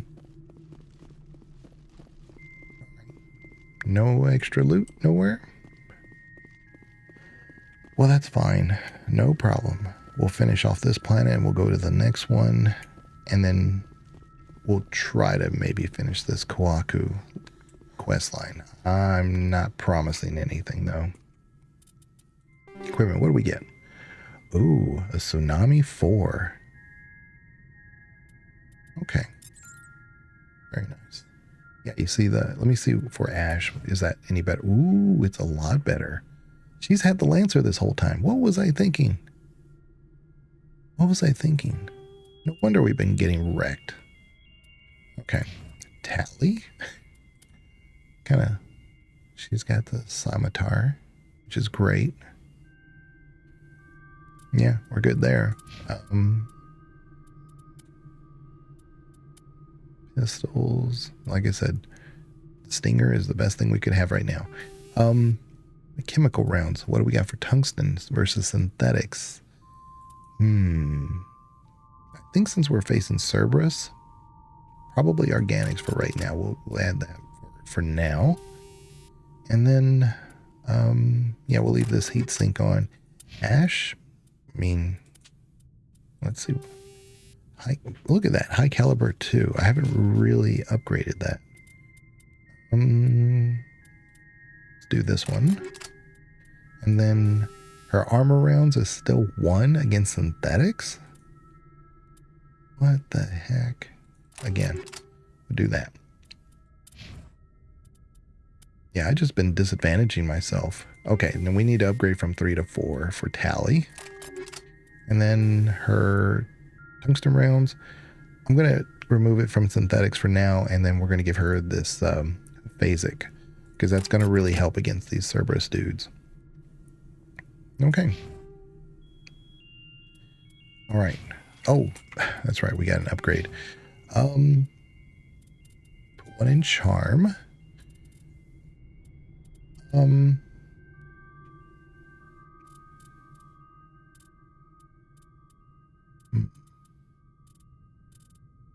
I do need better shielding. Ooh. However, we're only 3 points away from maxing out our decryption. No, I'm going to put in armor. All right. There we go. Now we're an additional 10% damage reduction. We were at 5. It's a 5% boost. That's pretty good. Look at all this stuff for Ash. Look, I have not upgraded Ash at all, apparently. Fitness. What up?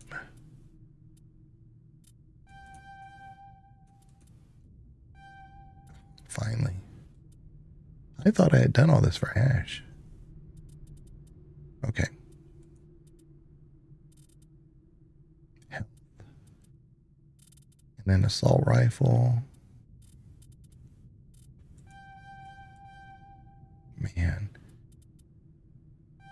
So us dying like that makes so much more sense.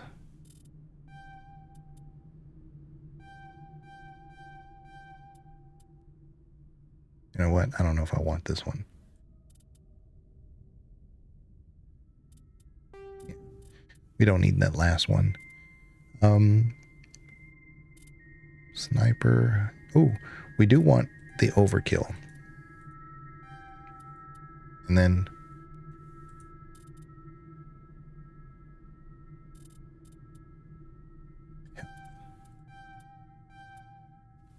that's huge. I really thought I was had upgraded Ashley, but I never even touched her apparently.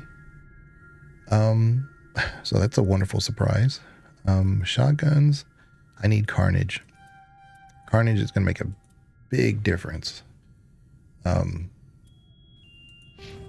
So yeah, save. Let's do just a hard save right here. So for instance, if I ask Tally to do Carnage, it doesn't look like a big boom, but it's huge. It makes a big difference. I really wish my powers were much more accurate. They seem to be just all over the place at the moment.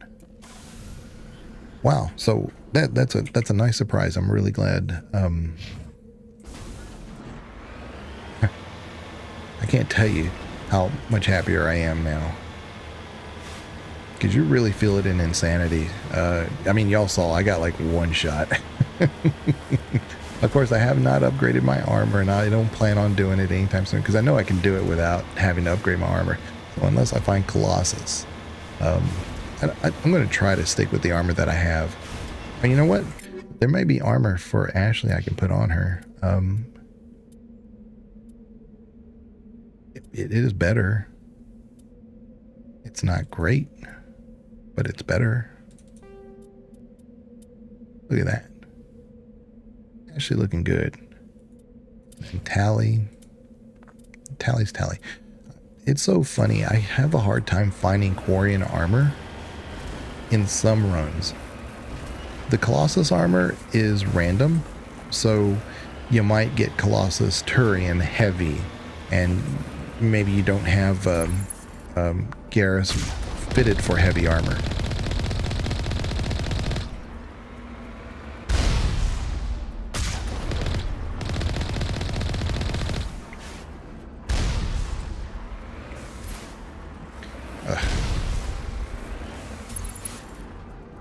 Okay, got him. And so it's like you'll find Colossus armor, but and I don't know if there's a Colossus Krogan armor. There might be. But all right, let's get in here. See if we can't live more than 5 seconds.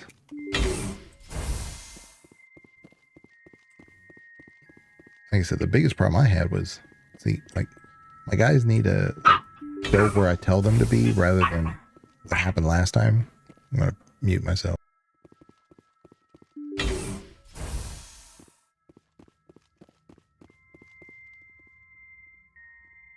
Yeah, you have all those husks that are running right in the middle of the thing. Yeah, they're a nuisance. Mass Effect 1, they are a nuisance.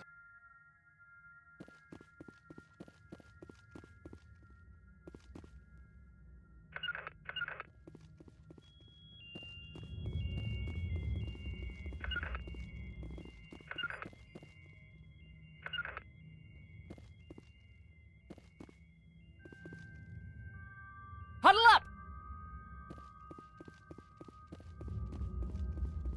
Enemy contact!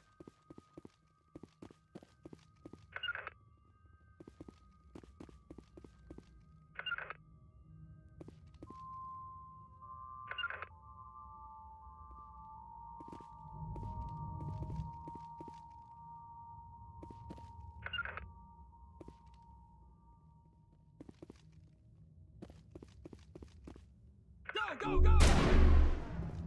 Can't get there.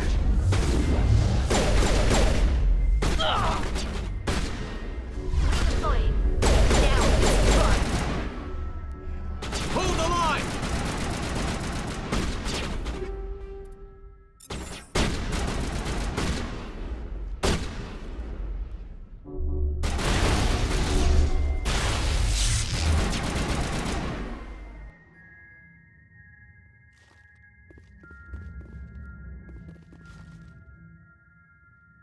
On my way.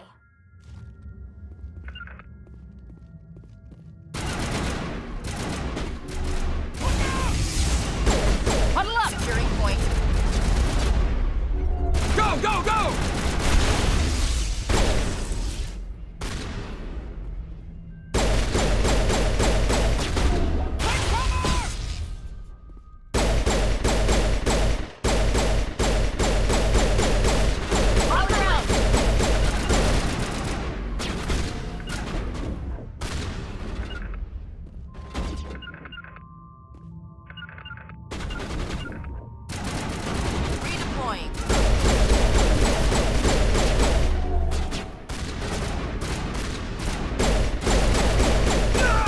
Form up.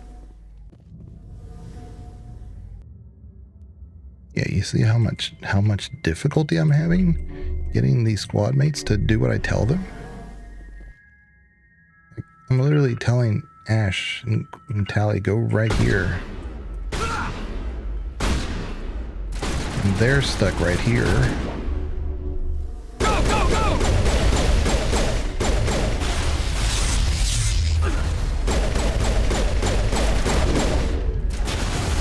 To me!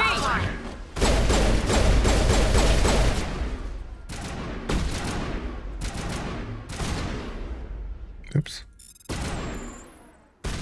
I just wanted to hide behind it.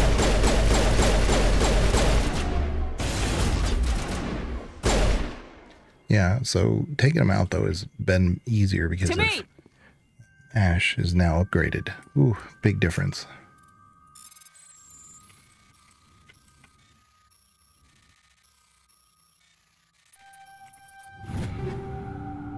Phoenix. Ooh. Or Ash. Ooh, a Gemini amp too. We get all this stuff that's not for me, but we could use. Oh, look at that. Already a huge upgrade.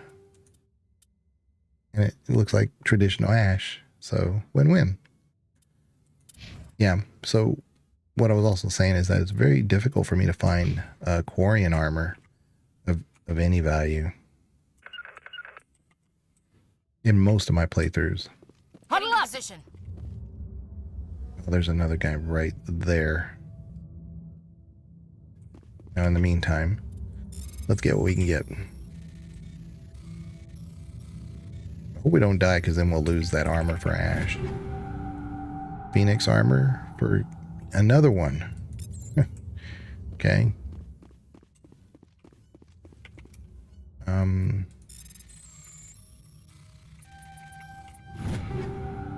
Oh, chameleon tool.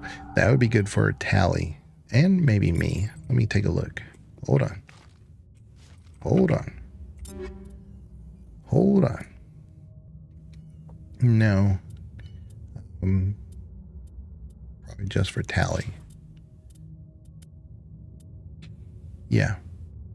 Yeah, because the tech cooldown would be great for me, but I already have a pretty good cooldown. Tally does not.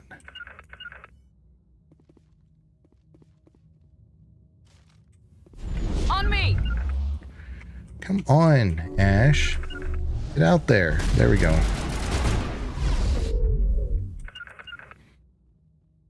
Alright.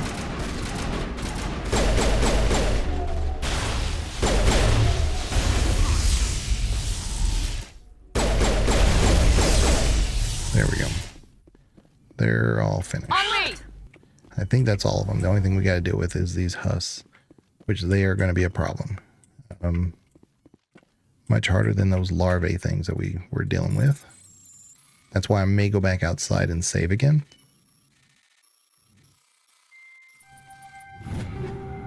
Another Phoenix armor. Okay. Well, at least we found one for Garrus. Okay. Let's go here. Another man.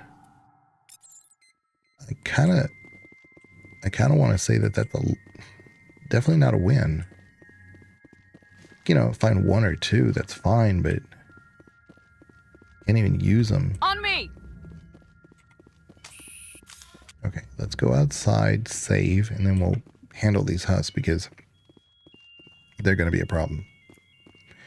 Because they're tanky, but they also explode, you know, when they die. Actually, they don't even have to. Area secured. Okay, okay, there we go. We don't have to go outside. We just have to go outside the aggro range.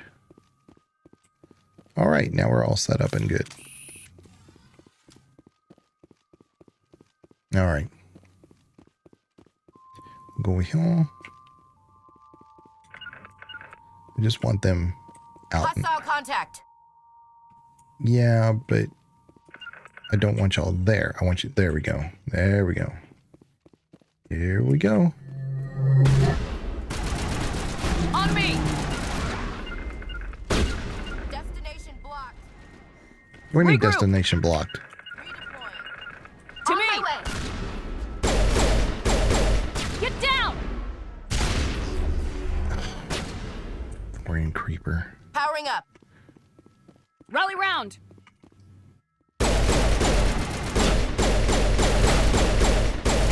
Oh, okay, so they're not the husks, they're just the Thorian creepers. Okay, so they're not as bad as the regular husks. Yeah, there's no sign of Koaku among the creeper corpses. He must be at one of the other labs in the area. I wonder what Cerberus horrors we'll find at the next base. Okay, well, I overthought that. See, I thought it was just the regular husks, and those are much more problematic than the Thorian creepers. I mean, Thorian creepers can be bad, but they don't explode and, you know, go all like electrical, like the regular husks do. The kind that the Geth make.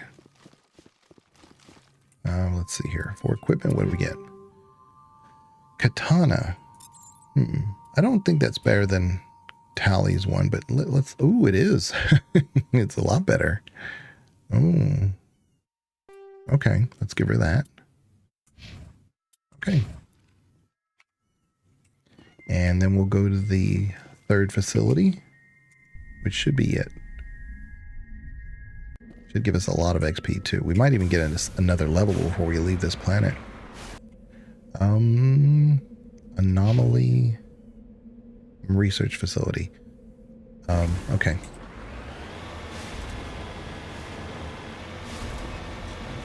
All right.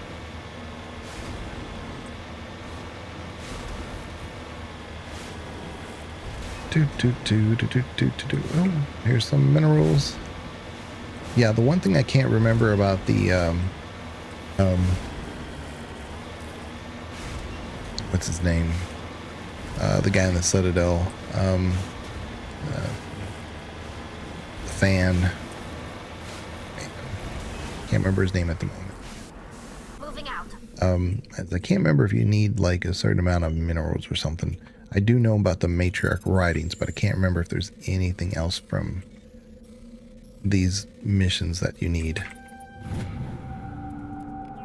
So I'm just getting as much as I'll look into it later. I'll look up the wiki on it. Conrad Werner, yeah.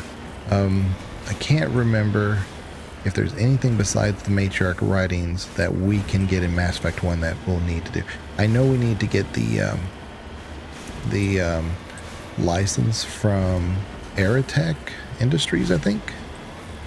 I think it's Aerotech. But I think we already have it. Well, and not only that, but I think you can get it at any time. I think it could be like in Mass Effect 3 or Mass Effect 1.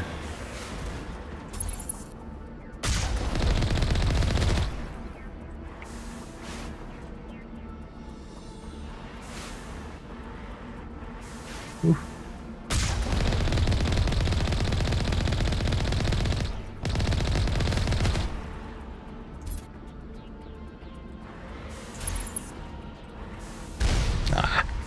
Hate that. Hate that. I hate that so much. You do back-to-back shots like that sometimes. Oops. No, no, no, no. Q. Not. Okay. Recover artifact. The pyramids. Aliens. Prothean data disk. Just XP. I'll take it though. We'll take it.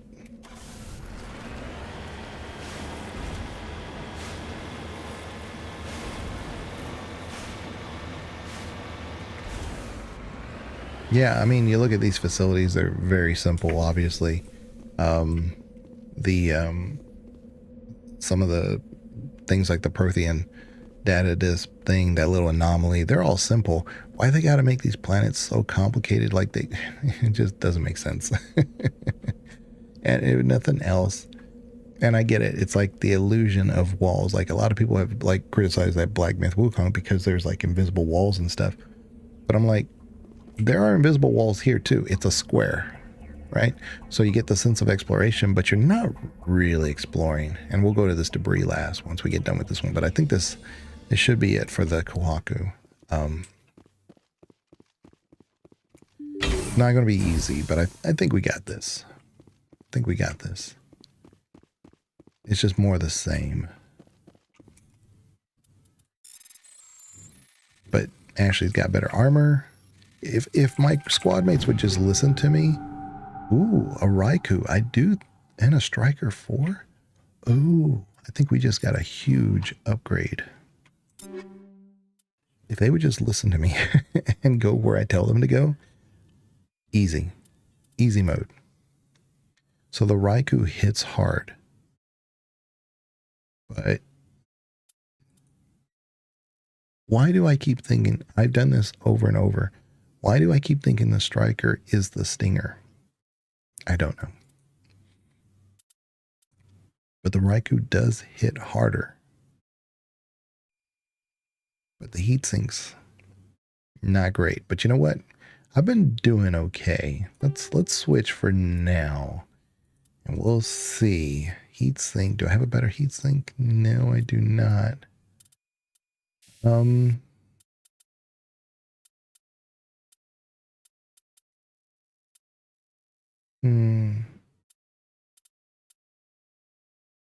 Weapon force phasic rounds.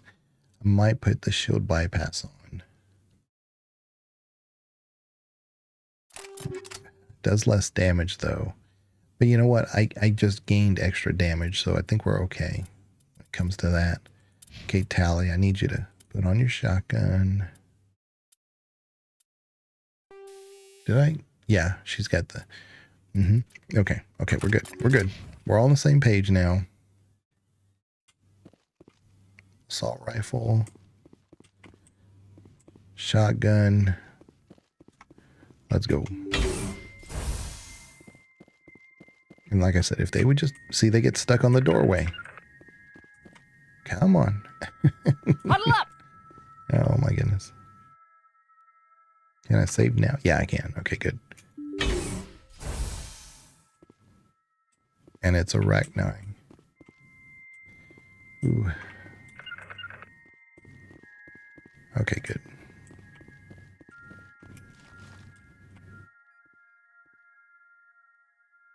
Enemy contact.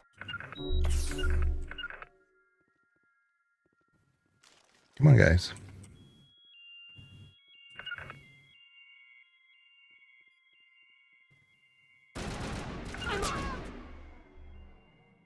Get a clear shot.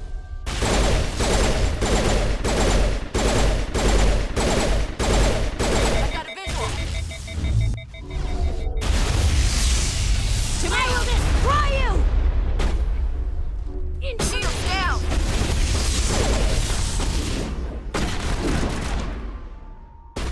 Came to me. Oh crap, they came to me. Huddle up! Ah, I got a visual. Confirmed. Yeah. Form up. So this Raikou, it shoots fast, and that's the big difference. I forgot about that. Okay, where are the others? There's got to be 2 more because it's 1 Arachnine Queen, or 1 Arachnine there. Got to be more.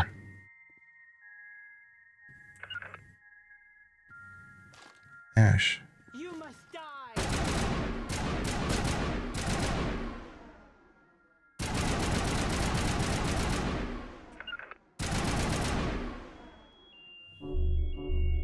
Now it gets fun. Tally. Tally. Tally. Come on. Tally. Go. That's what I was needing. That's why I wanted her over there. She's got that carnage.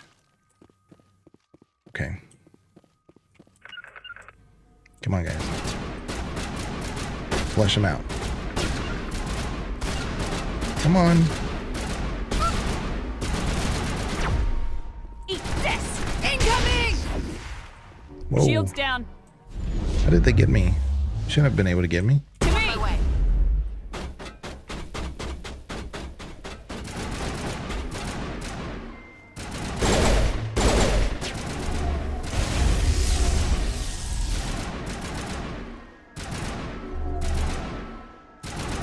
Huddle up! See? They just stay back there. They don't come out. Can't get there. Yeah, you can get there, Ash. Come on. You're just stuck. For some reason, you're stuck. No, can't do. No, what do you mean no can do? You're right there.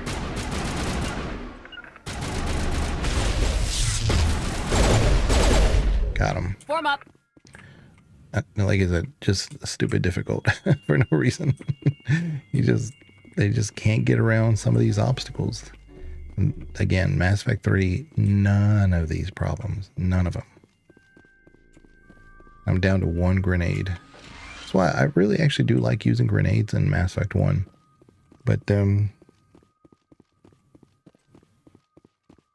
you don't have an ability to replenish them unless you just randomly find them. So,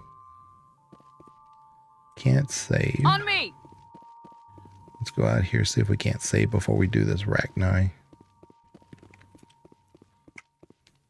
See, like this, when they get stuck? Yeah, so they're supposed to be right behind me when you do that. Okay, good. That worked that time. Negative contacts, Commander. Okay, great. All right, let's finish up this quest. But yeah, it made a huge difference finding those upgrades for Ash and actually leveling her up. I didn't, I thought I had done that, but clearly I had not. En route. Okay. Well, Tally, I'll put you over here. Ash. Ash.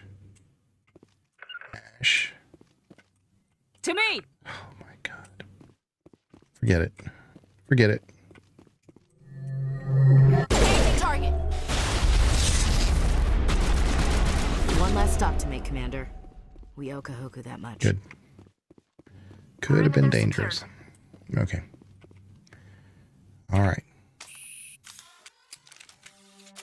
You check for a pulse, but find none. Admiral Kahoku is dead. Despite the ferocity of the creatures he was sealed in with, there are no signs of trauma on his corpse. The needle marks on his arm suggest a different means of execution.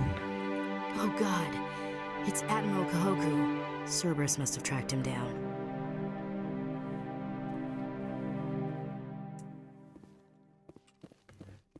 Alright, I don't think there's anything else we can loot in here. And then we go on. But yeah, oh, lots of, fusion explosives. So if we find some more grenades, we can use them. I think this is better. Tsunami. I think that's what Ashley's already using. Yeah, tsunami. And nothing else really you could do. Yeah. Tally. Again, like I got all this armor and it's all the same. They're all phoenixes and they're all either Krogan, human, or Turian. I got one that I put on Ash. I mean, come on. Just sheer randomness alone, I should have gotten some variety there. I do like that there is RNG involved with that. But it's a blessing and a curse.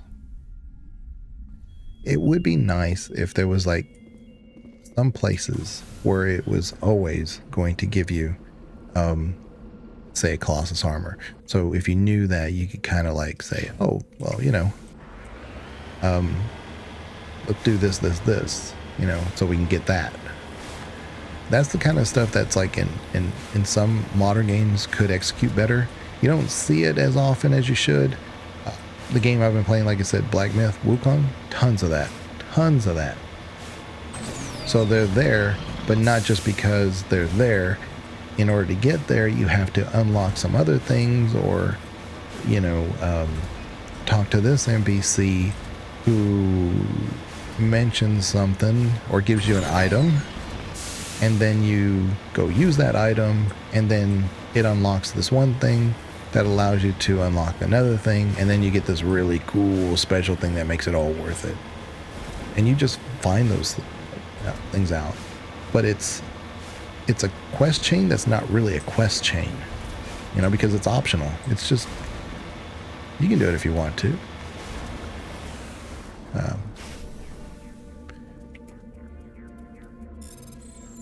Ooh, oh my god. I was not expecting a hard one.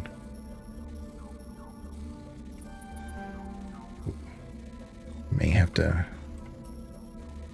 do this one again. Oh my god, I thought I had it. Do it again. That was a... Oh, this one's better. This one's better.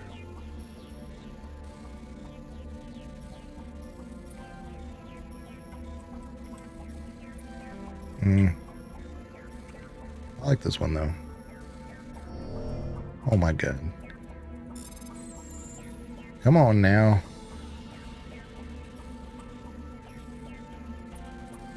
Oh my goodness. In the worst luck. Feel your way through the puzzle. Oh my goodness. Yeah, I could just use Metajo. I'm probably maxed at Metajo anyway. There we go.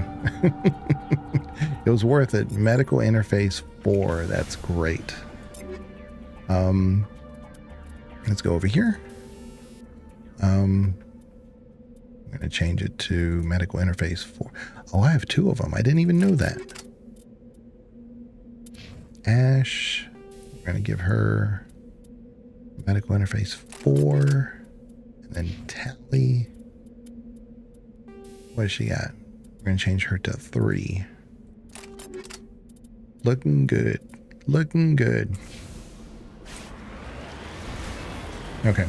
Now, I don't think that we have to do anything special for the Kuaku, right?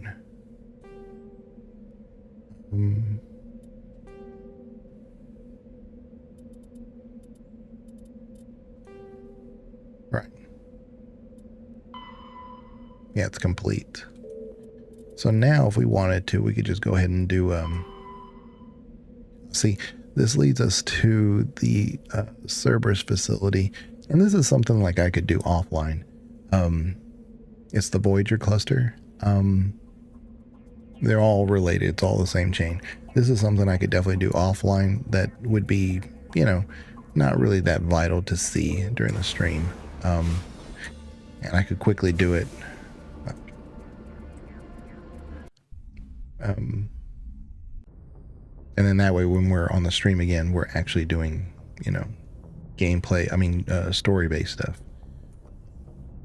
But I wanted to get that one out of the way because before we go to Pharaohs or Noveria, I'm wondering if I should go to Noveria now.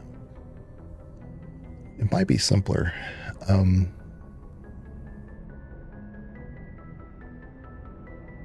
don't know if I have enough Paragon to do what I want to do, though. We definitely have enough charm. But all that does is it opens up the option. It doesn't necessarily mean we have enough Paragon to be able to like score what we need. So maybe we will do Pharaohs, because you don't need as much initially for the Pharaohs. Yeah, we could do Pharaohs. Go there first.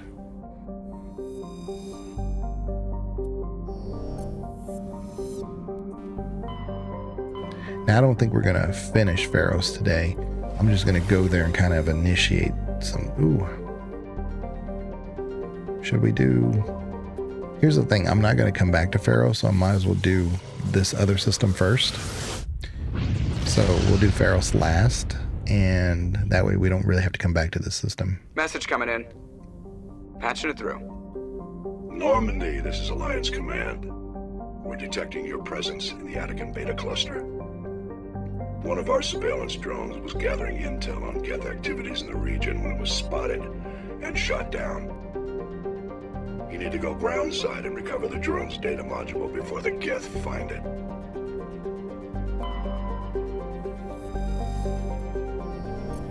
That's essentially, I believe, the Tally quest. The Tally quest line.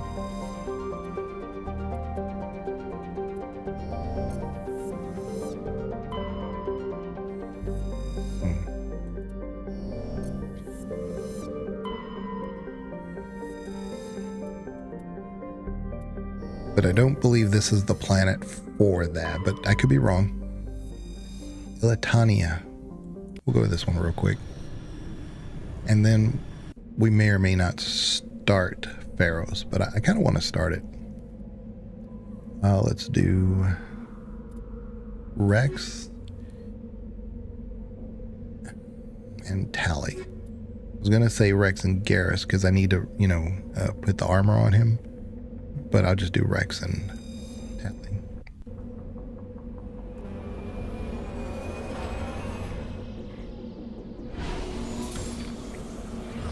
I kind of like these little side planets and missions so that I can... Oh, this is the... I always forget where I am on this planet.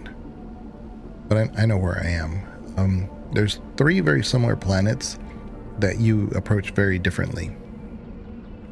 I like these, but there's a 4th one that's kind of like this. I forget the name of it, but it is so rocky. It is stupid hard to navigate in the Mako. There's no reason for it. I mean, and this might be it actually. This might be the one I'm thinking, down recon probe. So this is the planet. But yeah. Then we have to go chase some monkeys, I think. What up? I'm trying to think in my head what to do here. Oh, we want to do Rex. Give him the tsunami if we ever need to. Better, the katana's better. for sure.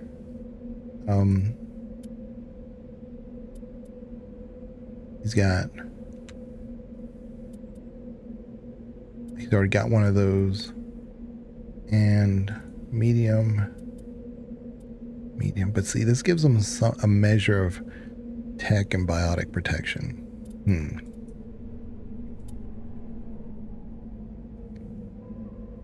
Like, why on earth is medium armor Krogan Phoenix 4 down here and two identical ones separated? It makes no sense. Okay. It makes you believe that it's different somehow. Yeah, okay, so you're in a different pink this time, Rex. Okay, what do we got for him? A shield regenerator. Oh, yeah. Oh, yeah. Kinetic buff. Yeah, that's perfect. That's perfect. Maybe we'll get some better gear for him here.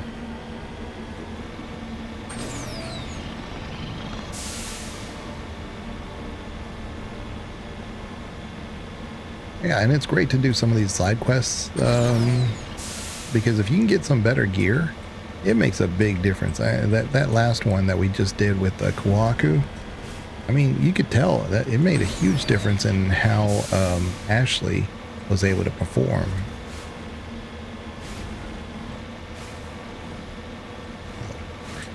That's right, there's a mineral thing over here.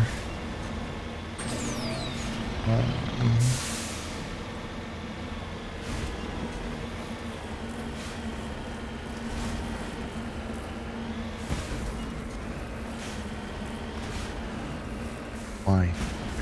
Why is it so difficult?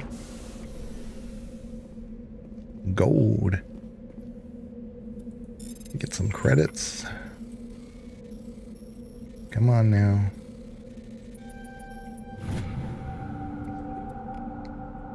Nice. And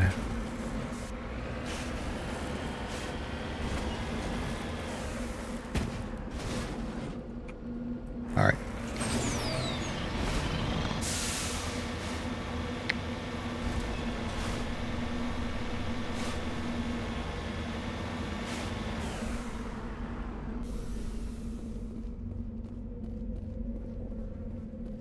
See those monkeys? This is the surveillance drone. But where's the data module? A monkey-like creature seems to have made off with the data module. Guess we're doing this the hard way. Yep.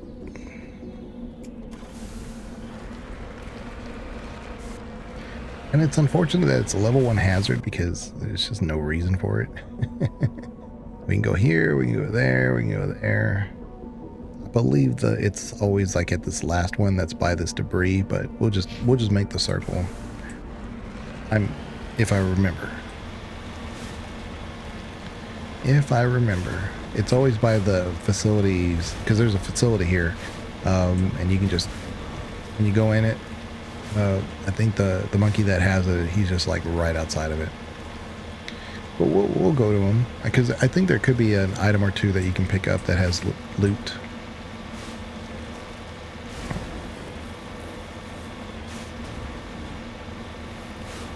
Nice shot. That was a little extreme, wasn't it? Yeah, I accidentally killed one. Monkey doesn't have it. Monkey doesn't have it. Monkey doesn't have it. This monkey doesn't have it. This monkey doesn't have it. You can't even tag them.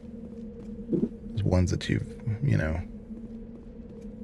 We know which one. We know where we need to go, so, oops. I don't know why I broke out my... Whatever. Okay. We're going to go all the way around. I'm just going to go straight to the place. Let's go right over here. I got to go way around this mountain.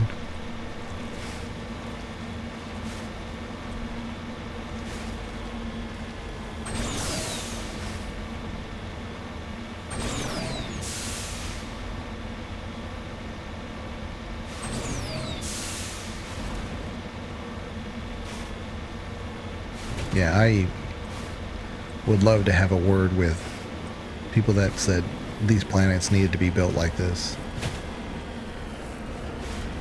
it's one of my least favorite. I love the Mako. Love the Mako. Hate these planets.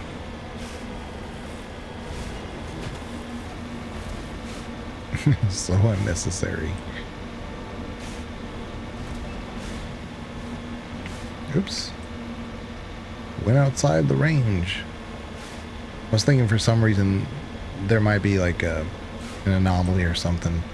Like some mineral deposits or something over here.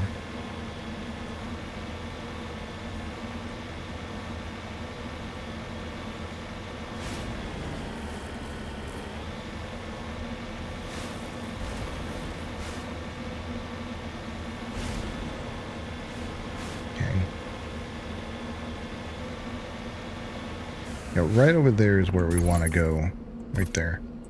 I'm going to just check this out right here real quick.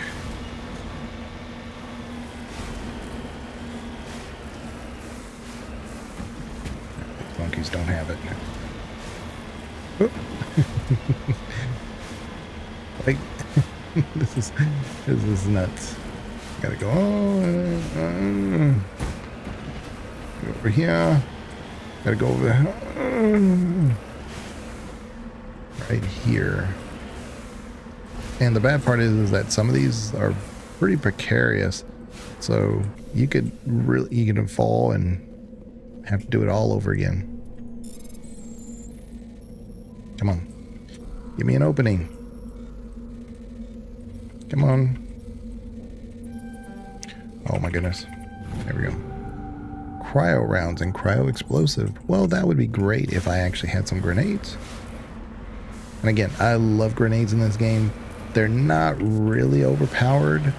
I just wish you could just find them more frequently, or like regenerate or recharge. Cyberpunk, when it changed to the healing thing and grenades and stuff that they recharge over time, I love that. Because to me, I just don't like the idea of, I lose my immersion when I can carry 100 grenades or 100 healing things. Like, where am I putting all this stuff? You know, where is it all going? But when it recharges, that really actually makes sense to me.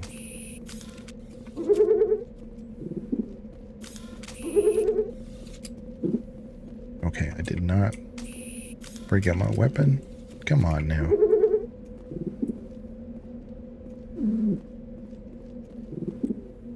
Come on now. I gotta go back to the ship. I mean, the Mako. Why? Just give me the thing. Because it's a hazardous area, so I can't just, you know. Come on now.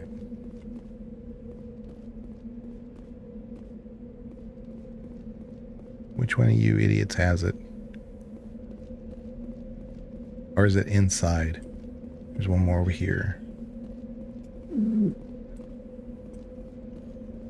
Might be inside.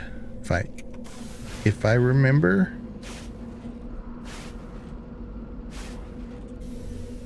Maybe that's what it is. It's tickling my brain. Let's just go inside anyway.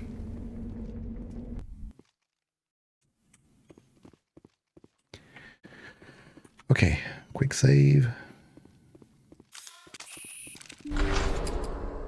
Yeah.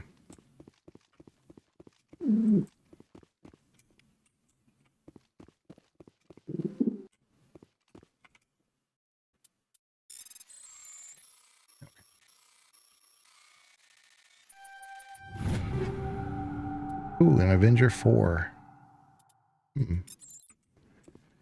Now for Shepard. Yeah, we need to switch over to the Tsunami as well.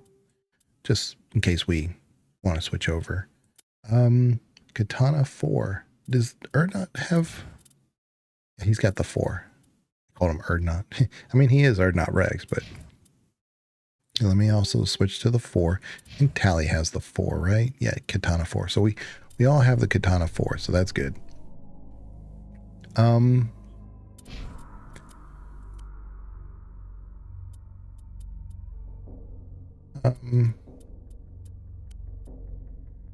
The music changed. Nothing here. Okay. We're good.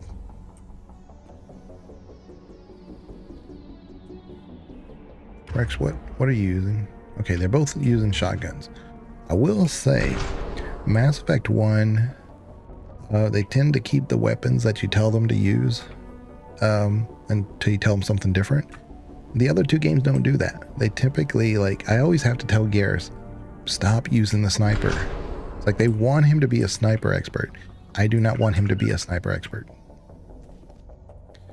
He's portrayed as this sniper expert, but he's not a sniper expert. There we go. All right.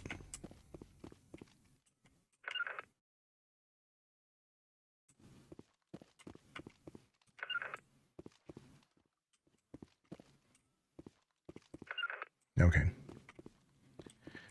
It's going to be tricky because I don't remember this. I do believe the Geths show up on us, but I don't remember when or how or where. I don't know if it's at the very end or... Oh my goodness.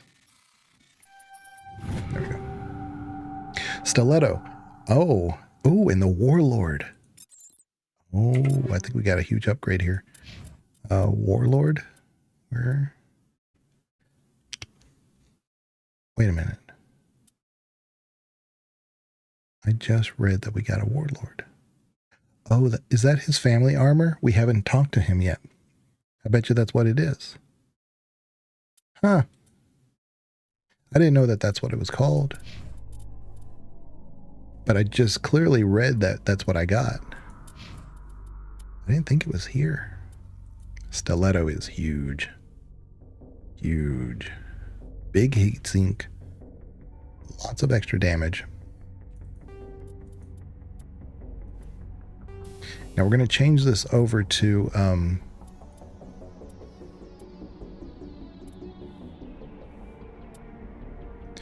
cryo rounds. We're going to change this to synthetics because I'm pretty sure we face the Geth here.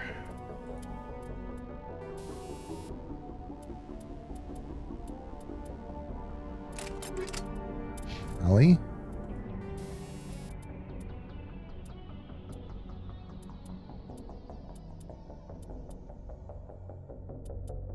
I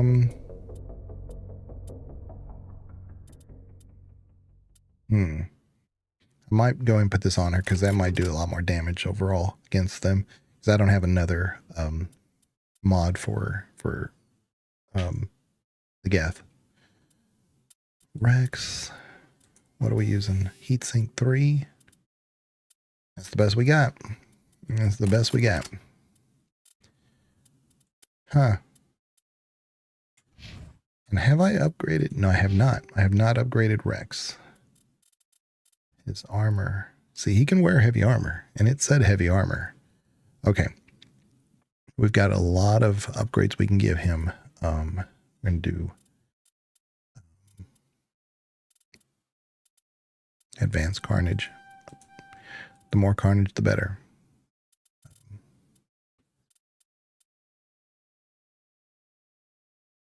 Okay.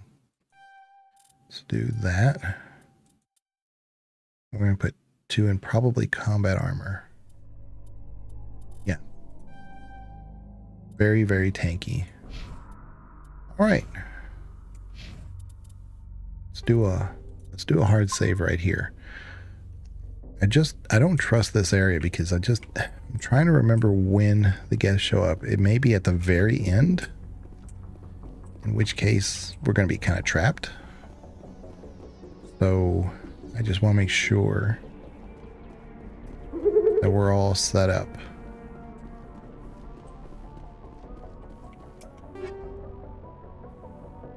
Raptor. Okay. But at least we got a really good pistol out of it.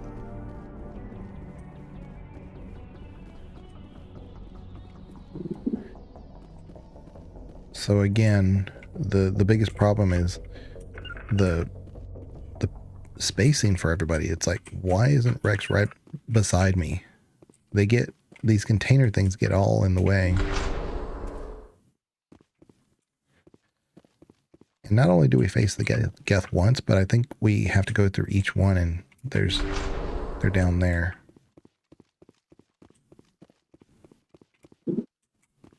Okay. Man.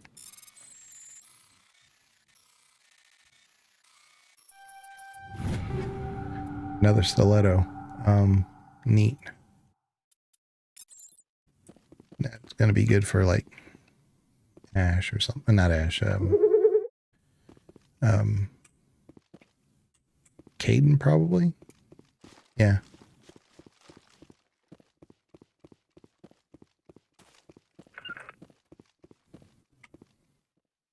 Oh boy.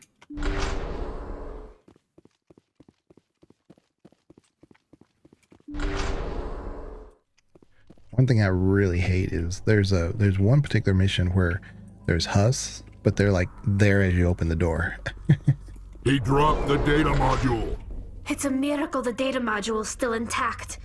Joker should be able to transmit this info to Alliance Command. Yeah, it's the last freaking monkey. And that's what I'm saying. They don't give you any indication that there's even monkeys in this bunker. And, yeah. Oh, I had that. There we go. Assassin for human. Pretty good. I might need to upgrade my, sniper rifle. Let's see here. Avenger hammer. There we go. Ooh. I think I definitely... Oh yeah, the Naginata is better for sure. I might go with this one for this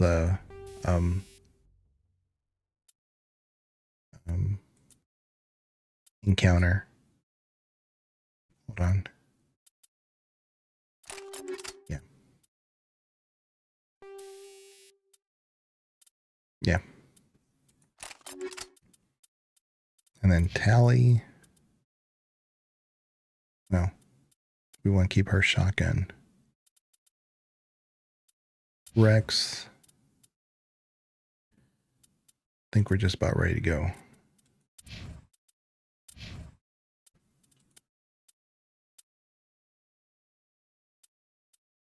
See, could always upgrade a little bit, but I like I said, I want to play as long as I can in my default armor. If we die, we die.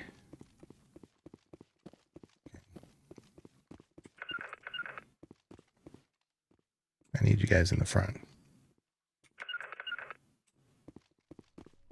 If we clear this, it shouldn't be a problem, but yeah, see, they did carnage right off the bat. Ooh, I was not expecting you to get in my way there, Rex.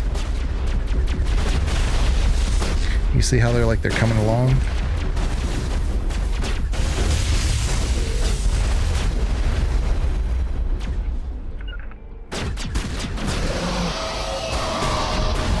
Oh, here come the...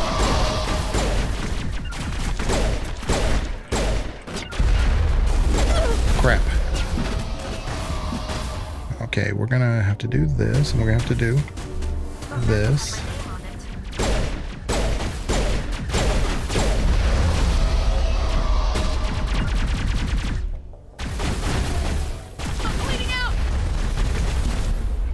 Okay, that didn't work. I did the hack, and it didn't work. This is what I was worried about. They just kind of just pile on you, and it's a nightmare. Okay, we're gonna keep you guys right here this time. Actually, no. We're gonna keep you guys in the tunnel so we can funnel them to us. Okay.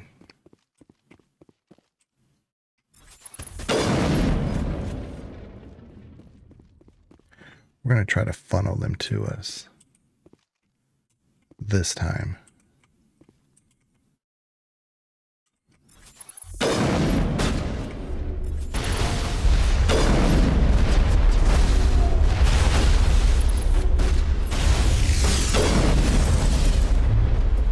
should not be doing any biotics on us.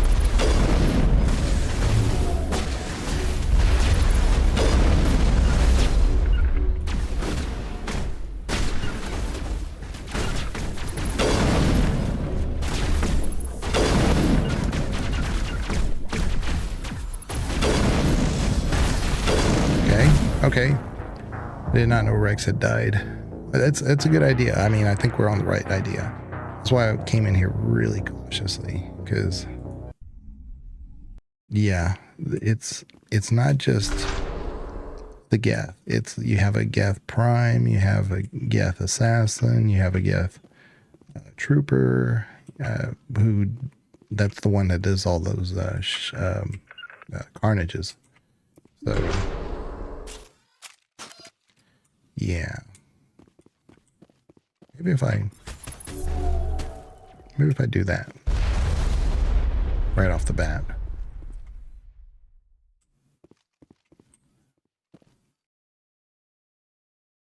Come on.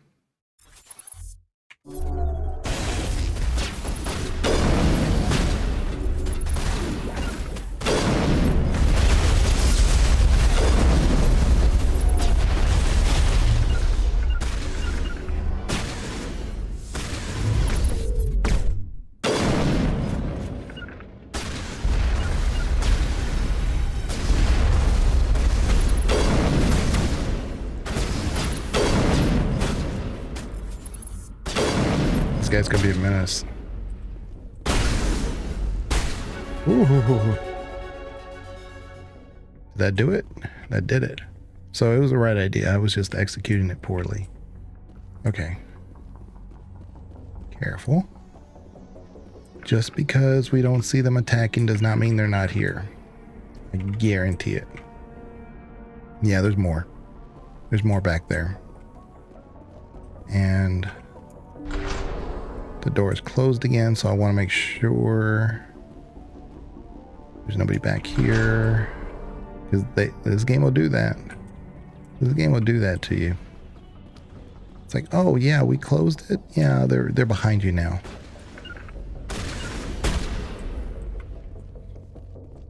That looks like that may have forced them to come out of. Ooh, it's a sniper.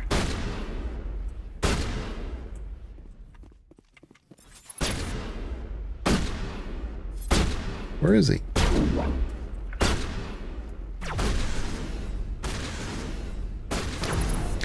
One shot. One shot. Gotta do it again. Man, that sucks. Because we pretty much executed that perfectly until, like I said, I'm super cautious with these guys here at this point. Because it's so dangerous.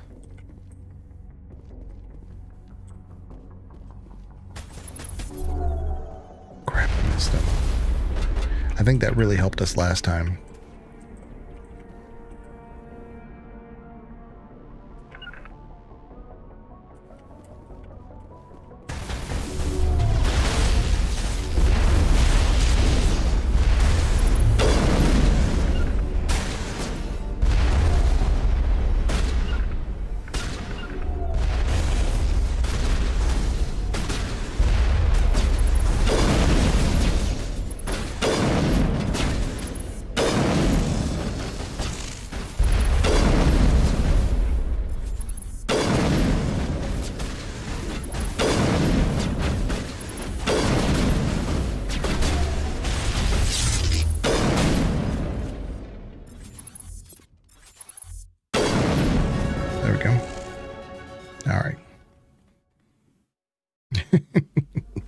I'm going to quick save right here. I didn't know I could quick save last time. But going into that side area did force those snipers to come out. So maybe that's what we should do, but I don't know.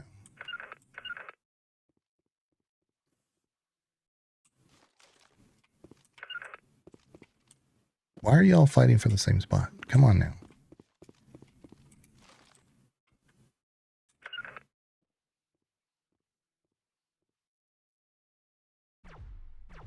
There we go. He's finally coming out.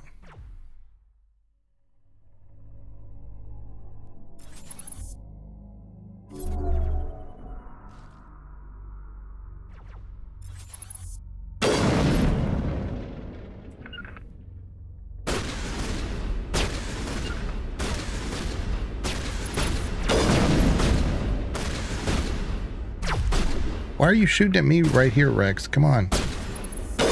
There. Ooh.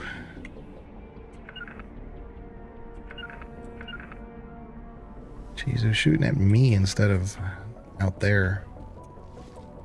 I thought the Geth were behind me for a minute. Okay, careful.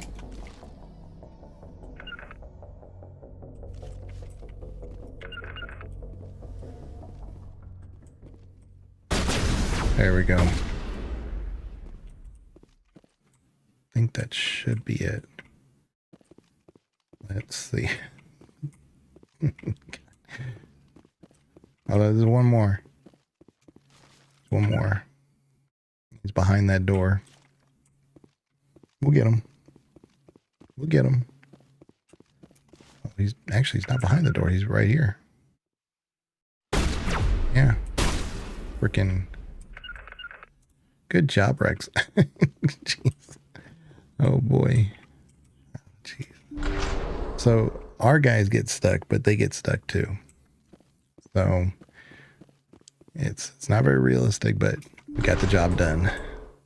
We got the job done. All right.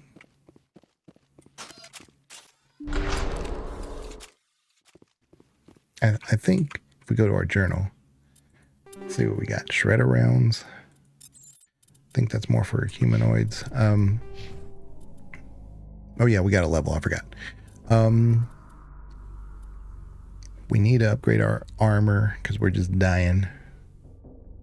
See, I did the hacking on the one guy, but it just didn't work. Then shield boost, yeah. Which I don't ever use, but I need to. Rex.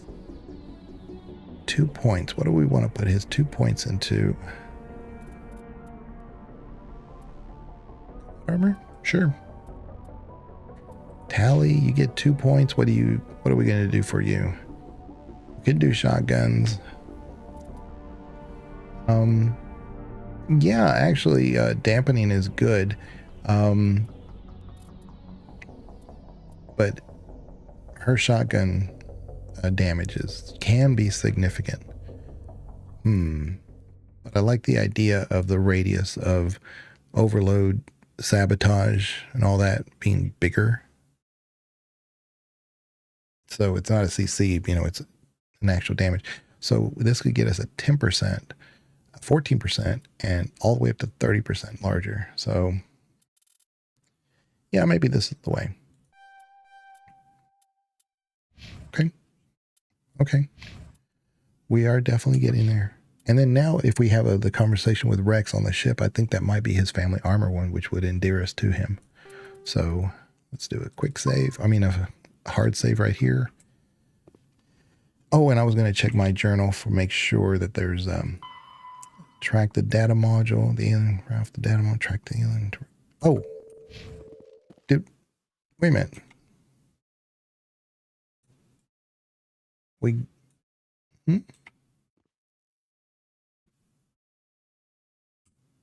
But we picked it up. I hope we don't have to go back and check that monkey again.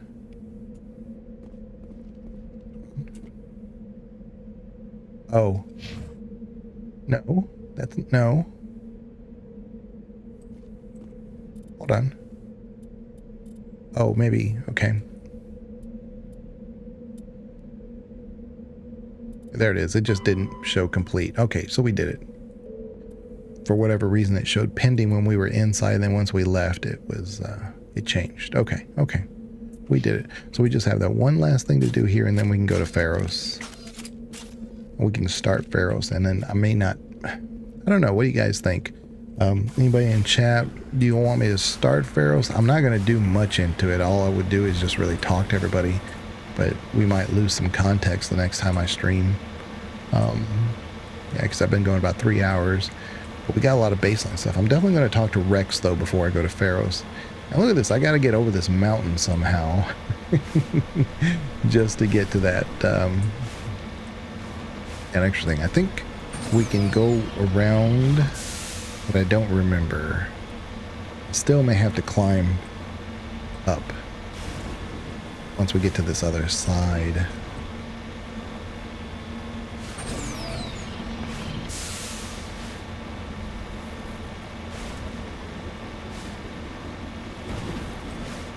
There we go.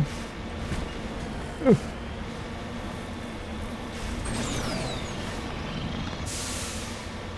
Yeah, some of those quests that Hackett gives you is like, oh, we lost the probe that that we're tracking the Geth or something or another. Like, once you finish it, I really wish he would tell you, thanks for, whatever. Sometimes he doesn't tell you until you get back to the ship that you've completed the quest. I mean, it says it in our journal, but I shouldn't have to check my journal to, this is stupid, just to find out that I finished it or not. BioWare, I will never forgive you for this crap. Okay.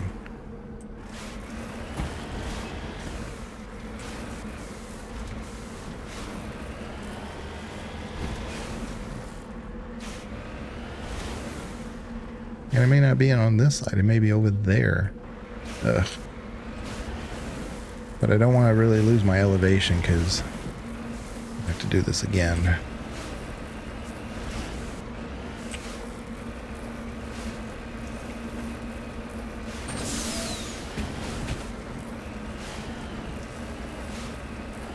Over that little... Oh no, see, right here, that's what I'm talking about. It's like, you can drive correctly and still get tossed everywhere.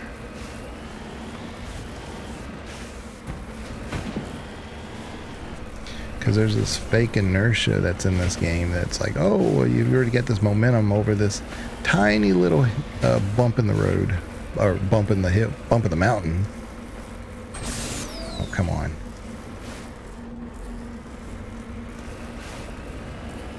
There we go.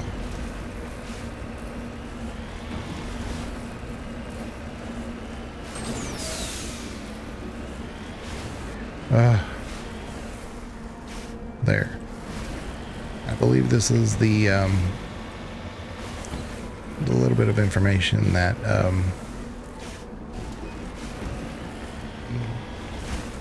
Shiala gives you is about this thing. Oops.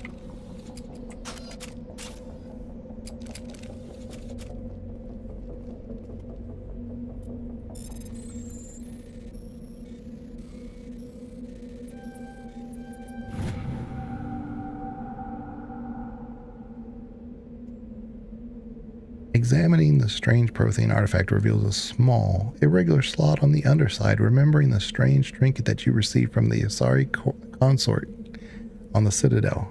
See? You pull it out and place it in the slot. The ball explodes in a brilliant flash of white light, momentarily blinding and disorienting you. Slowly, your senses return as you wake from a deep sleep. You are alone in the forest, though you are not far from the caves you share with the others of your tribe. There is a pain and a small lump in the back of your skull, as if a chip of flint has been forced under the surface of the skin. Leaning on your bone-tipped spear for support, you rise to your feet. A sound draws your attention upwards, where a strange creature hovers high above you. It is unlike the birds you hunt by the lake's edge. It has no head and no wings, yet somehow it flies. It is a beast of shining silver, hanging motionless in the sky like a cloud. You sense it is watching you, steadying you. It's kind of like the 2001 reference stuff, you know? The Protheans looking at us from afar, are originators. Well, that's not true. They're not originators. They were just making sure that, I guess, observing us to see where we were technologically. Raising a hairy fist, you shake your spear as it let me read that again. Raising your hairy fist, you shake your spear at it in anger, and the creature rises up quickly until it disappears from view. With a satisfied grunt, you make your way to the caves and the rest of the tribe. You fall into the familiar patterns of life: the hunt for food, the struggle to claim and keep a mate, the battles against other tribes that would claim your territory. Days roll into nights and back into days. Each time you rise from the sleep, there's a sensation that you are not alone, that some other is with you, sharing all that you see, hear, and feel. At these times, your hand goes into a strange lump at the back of your skull and remember the silver creature in the sky. The air grows colder. Winter falls. You must range farther for food, clutching the furs tight against you and ward off the chill. It is one of these long hunts that it is on one of these long hunts that the strange bird returns. You hear it before you see it. Its call, a deafening roar as it descends from above, swooping down on you. A single great eye opens on the underbelly, a glowing red orb. You try to run, but the finger of red light extends from the eye and engulfs you, and all goes to black again. I think this is it, though. You wake an instant later to find yourself on Elatania, lying on your back, the Prothean artifact looming above you undamaged and your companion standing over you. They help you to your feet, puzzled. There's a flash of light and you just sort of toppled over, one explains. Are you okay, Shepard? The other asks. You don't answer right away, wondering at the implications of what you have seen. The memories of Cro-Magnon Hunter captured by an implanted Prothean data recorder. How long did this steady the primitive humans, observing them and analyzing the results at their base on Mars? And what, if anything, did they learn from us? I'm fine, you finally reply, realizing this is a mystery you will probably never solve. Forget about it. So, again, yes, the Protheans were observing us. And apparently they inserted some kind of data disk in this one creature, one Cro-Magnon individual. And it recorded their senses, and it kind of makes sense in a certain way because that's really how the Protheans communicate. They communicate with more senses than just their vocally. So for them, it was important to not just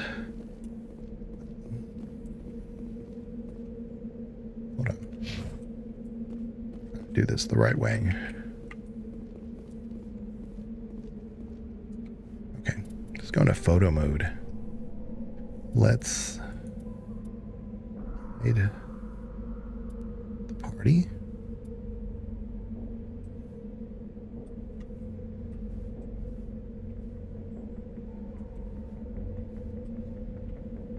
Goodness. Really? Really? You can do this to me. Okay. Alright, now let's play with the film grain is off. I don't even know why film grain exists. Depth of field on. Oops.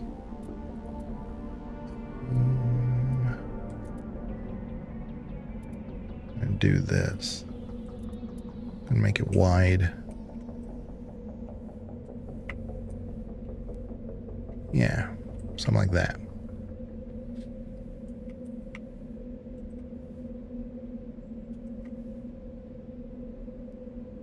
There we go. Maybe in just a little. Just have to do this manually. There.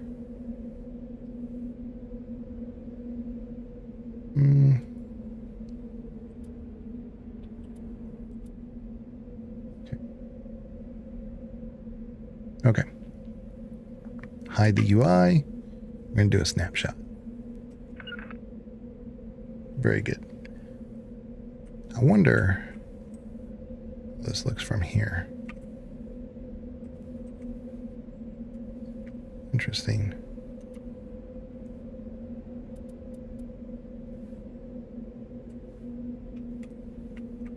Really wish. Oh. We kind of look a little fat, though. We look like a little thick boy. Can we go even higher? Maybe? Maybe something like that. Yeah. Let's take that photo. It's really hard to see Shepard, though. That'll work. Nice. Doesn't hurt to have stock imagery for when you're doing all this like content stuff, you know?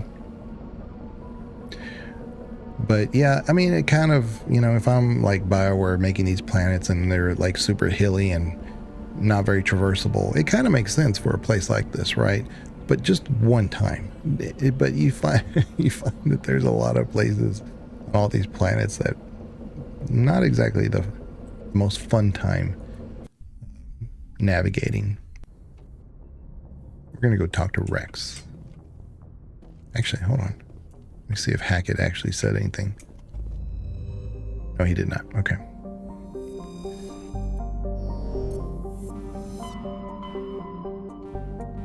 Okay.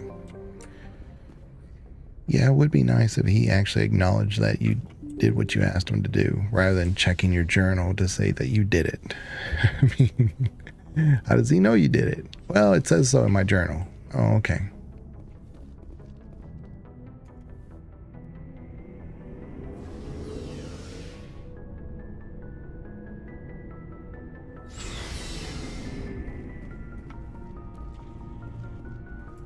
What do you want, Shepard? Why did you become a mercenary? Lots of reasons. Such as? Such as, I needed to get out of our system. I needed to eat. I needed to survive. Why not stay and help your people? I tried to help. That's why I had to leave. What happened? I was betrayed. I was head of a small tribe. We were trying to restore order after the war, but the other tribes were against us. They followed Jared, one of the few warlords who survived the war with the Turians. But he was old, and so were his ideas. He wanted to continue the war. He wanted us to fight. Turians, Solarians, each other. It didn't matter who, as long as we were fighting. What did you want? I just wanted Jared to shut up, to stop his ranting. I wanted him to stop leading the tribes astray. But he couldn't understand how much things had changed. We didn't have the numbers to go to war. Even if we did, the genophage made sure we couldn't replenish our numbers fast enough. I told them all to forget about war. We needed to focus on breeding, at least for one generation. And for a while, we were getting through. Some of the tribes started coming around. I take it the warlord didn't appreciate that. No, he didn't. He arranged a crush with the tribes, a meeting on neutral ground. He wanted to talk. We met at the Hollows, near the graves of our ancestors. The skulls of our dead laid bare to remind us where we come from and where we all go. It's as sacred as any Krogan place can be. Violence is forbidden. Sounds like a trap to me. You must have suspected as much. I did. But when your father invites you to a crush, well, there are some laws that even we hold sacred. Jared was your father? He was. Until that day. We talked, but we didn't get anywhere. When it was clear that I wouldn't join him, he gave the signal. His men leapt from the graves of our ancestors like Krogan undead. The few that were loyal to me died quickly. I escaped with my life, but not before I sank my dagger deep into my father's chest. That is why I left, and that's why I'll never go back. So long, Rex. Shepard. So now we have the story of Rex. Yes, he's a mercenary because of a lot of the same reasons that the other Krogan are mercenaries. But he literally can't go back because he committed patricide. But, I mean, you could say it's self-defense, but he was, you know, his father was still an influence in that area. So if that's known, and they had any kind of loyal, like you said, he barely escaped with his life. So meaning there were loyalists to his father. I got the hiccups. His father's still in the area. So he would have to kill them too. And then what type of image would that portray of Rex, right? He just kills people, right? But that's not really who he is. So he chose a higher path. He's thinking about these things. He says, look, you know, the genophage, you know, our leaders want us just to wage war in the galaxy like our forefathers did or whatever. But even if we did have the numbers, the genophage would make sure that we can't recoup our losses. So then where does that put us? He thinks about these things. He is so unique. And that's why he deserves to be the leader of the Krogan. But the Krogan don't look at deserve as from a thinking point of view. They look at it as like, who's the strongest? So he literally has to be the strongest and the smartest. Just a crazy combo that you have in this guy. I mean, can you imagine that our top thinking scientist, our greatest mind, an Albert Einstein kind of guy, also has to prove his value to us by being the Schwarzenegger of us? That's Rex. Amazing. Shepard.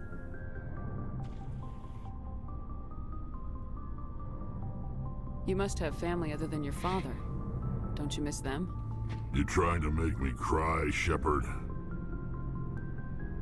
I've got some unfinished business with my family, but that's all. What kind of business? Before I left, I made an oath to my father's father. I swore to recover my family's battle armor. It was taken from him after the uprising. What's so important about this armor? It's a relic. Useless, really. But it was worn by 5 generations of my family before the war. It's rightfully mine. Originally, it was taken by the Turian military. We weren't allowed armor or weapons after the war.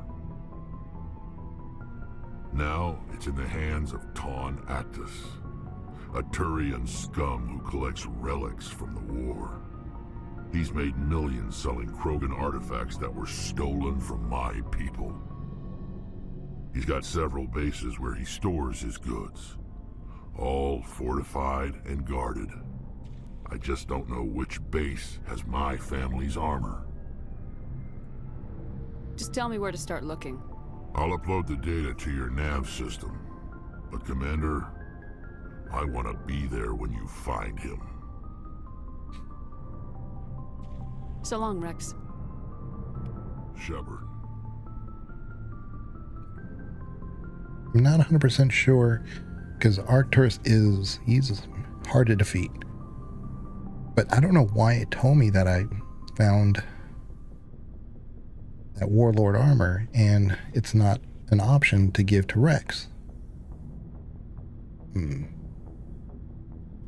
Let's see. Shepard. You must have family other than your father. I already told you, Shepard. I promised to find my family's armor. Other than that, there's So long, Rex. Okay, well, I don't really know. because I know I read that I got it, and I did save the game at that point because it was on the second base of that Kohaku mission, I think. Oh, I did the tally. Rex.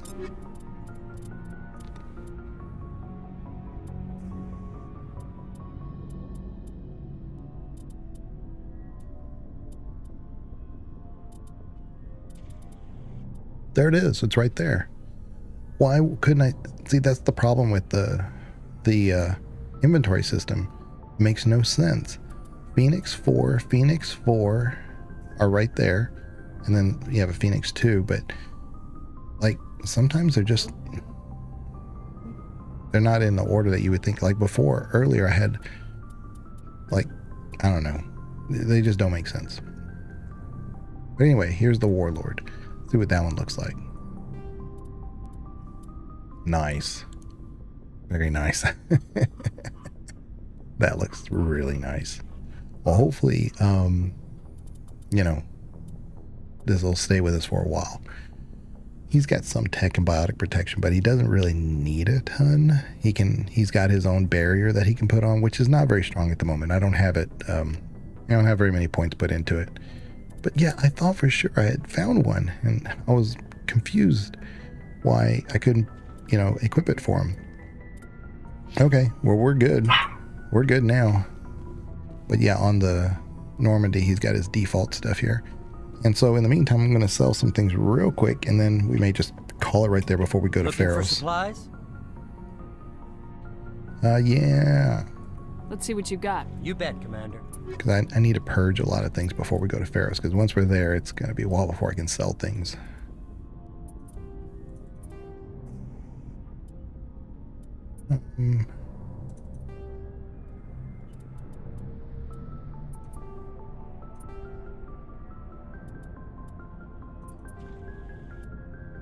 I never sell the first aid interface. I just don't trust myself.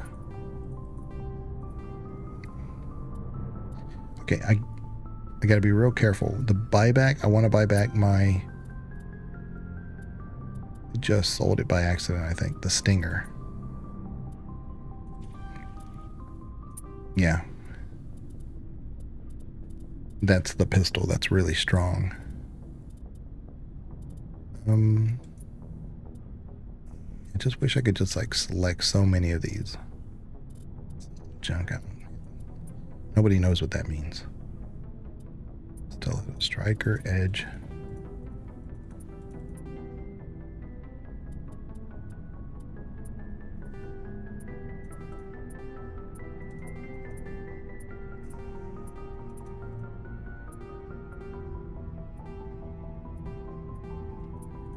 Okay. I need that. I need a couple of these things.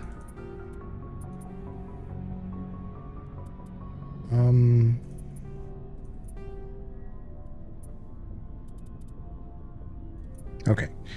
All right. I think we're getting to the point where I think we're good. This isn't unmanageable necessarily, so. And, oh, you know what? We also need to look at Garrus's gear. We could just wait until we have him in the party again, but let's do this real quick. What do we got? We got Ursa. The silverback's always good. It just is. And it does look good too. Thermal armor. Is that his original one? No, that's this. It looks pretty good actually. The Ursa and is better than the silverback, but look, this is a level 2 silverback. And it's almost just as good as this Ursa is. Almost. That's what I'm saying. When you see a silverback, you want to kind of like make sure you look at that. Yeah, the Phoenix sucks. So, all right, Garrus looks pretty good. It's not the silverback, but hey, it's that Ursa, and you can find Ursa. Ursa's pretty good. But yeah. All right, so we could probably have further conversations with them, but I'm not going to do that just yet. We're going to do Pharos next, and then we can have more conversations with our crew, which should be pretty advanced at that point.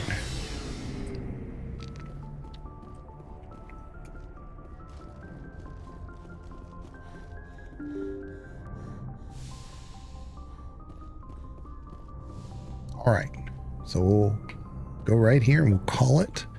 And then our next one, we'll be able to go straight into Pharos and stuff. I might do some of these side quests off stream, you know, collecting the matriarch data things, some of these UNC things. They're not really like, okay, so I also have to turn in the Nasani Adantius. I may just wait till we get back to the Citadel to do that one. But yeah, a lot of these like little things, like the family armor one, maybe I'll do that off stream. I don't know. But yeah, these UNC things like Helena Blake, she's one that I really like, but she's also one that I want to see in Mass Effect 2. It's a small cameo, but it does help your Paragon level quite a bit if you're able to do it right. The Conrad Werner stuff, all this stuff is just minor little things, and I might just do them off stream and then come back so that we have all of our levels underneath us. We just play the story and we just move on. But who knows? We'll see. I got a lot of editing to do today, and I appreciate everybody being here. Gamers Advocate has a podcast that is also a video form on YouTube every Monday and Friday. I got to talk to the guys, but I don't know if I'll be able to do that going into the end of the year, but we're going to try. Maybe it'll just be every Friday or something, or maybe every Monday, so that I have the weekend to kind of do all that. But I do have other commitments, and you know, things happen. But anyway, I will check you guys later. And like I said, when we come back, we'll do it for Pharos, and we'll try to do it at the same time next Saturday. Yeah, leave a comment if you like the video, subscribe, but more importantly, ring the little alert thing so that way you get alerts when we do post a new episode of any of the podcasts, when we go live, and all that other stuff. Engaging in the videos, like just making comments saying this video sucks, it's the worst I've ever heard, or y'all pick Liara as a this tier or that tier, y'all are completely wrong. That stuff really triggers the algorithm in YouTube, and it really goes a long way. So it may not seem much to you, but it really helps the channel quite a bit. But I will check you guys later. Y'all take care. Thank you very much. Let me go to my Mass Effect screen here. Hold on, I gotta find it. Is it? There it is. Y'all take care.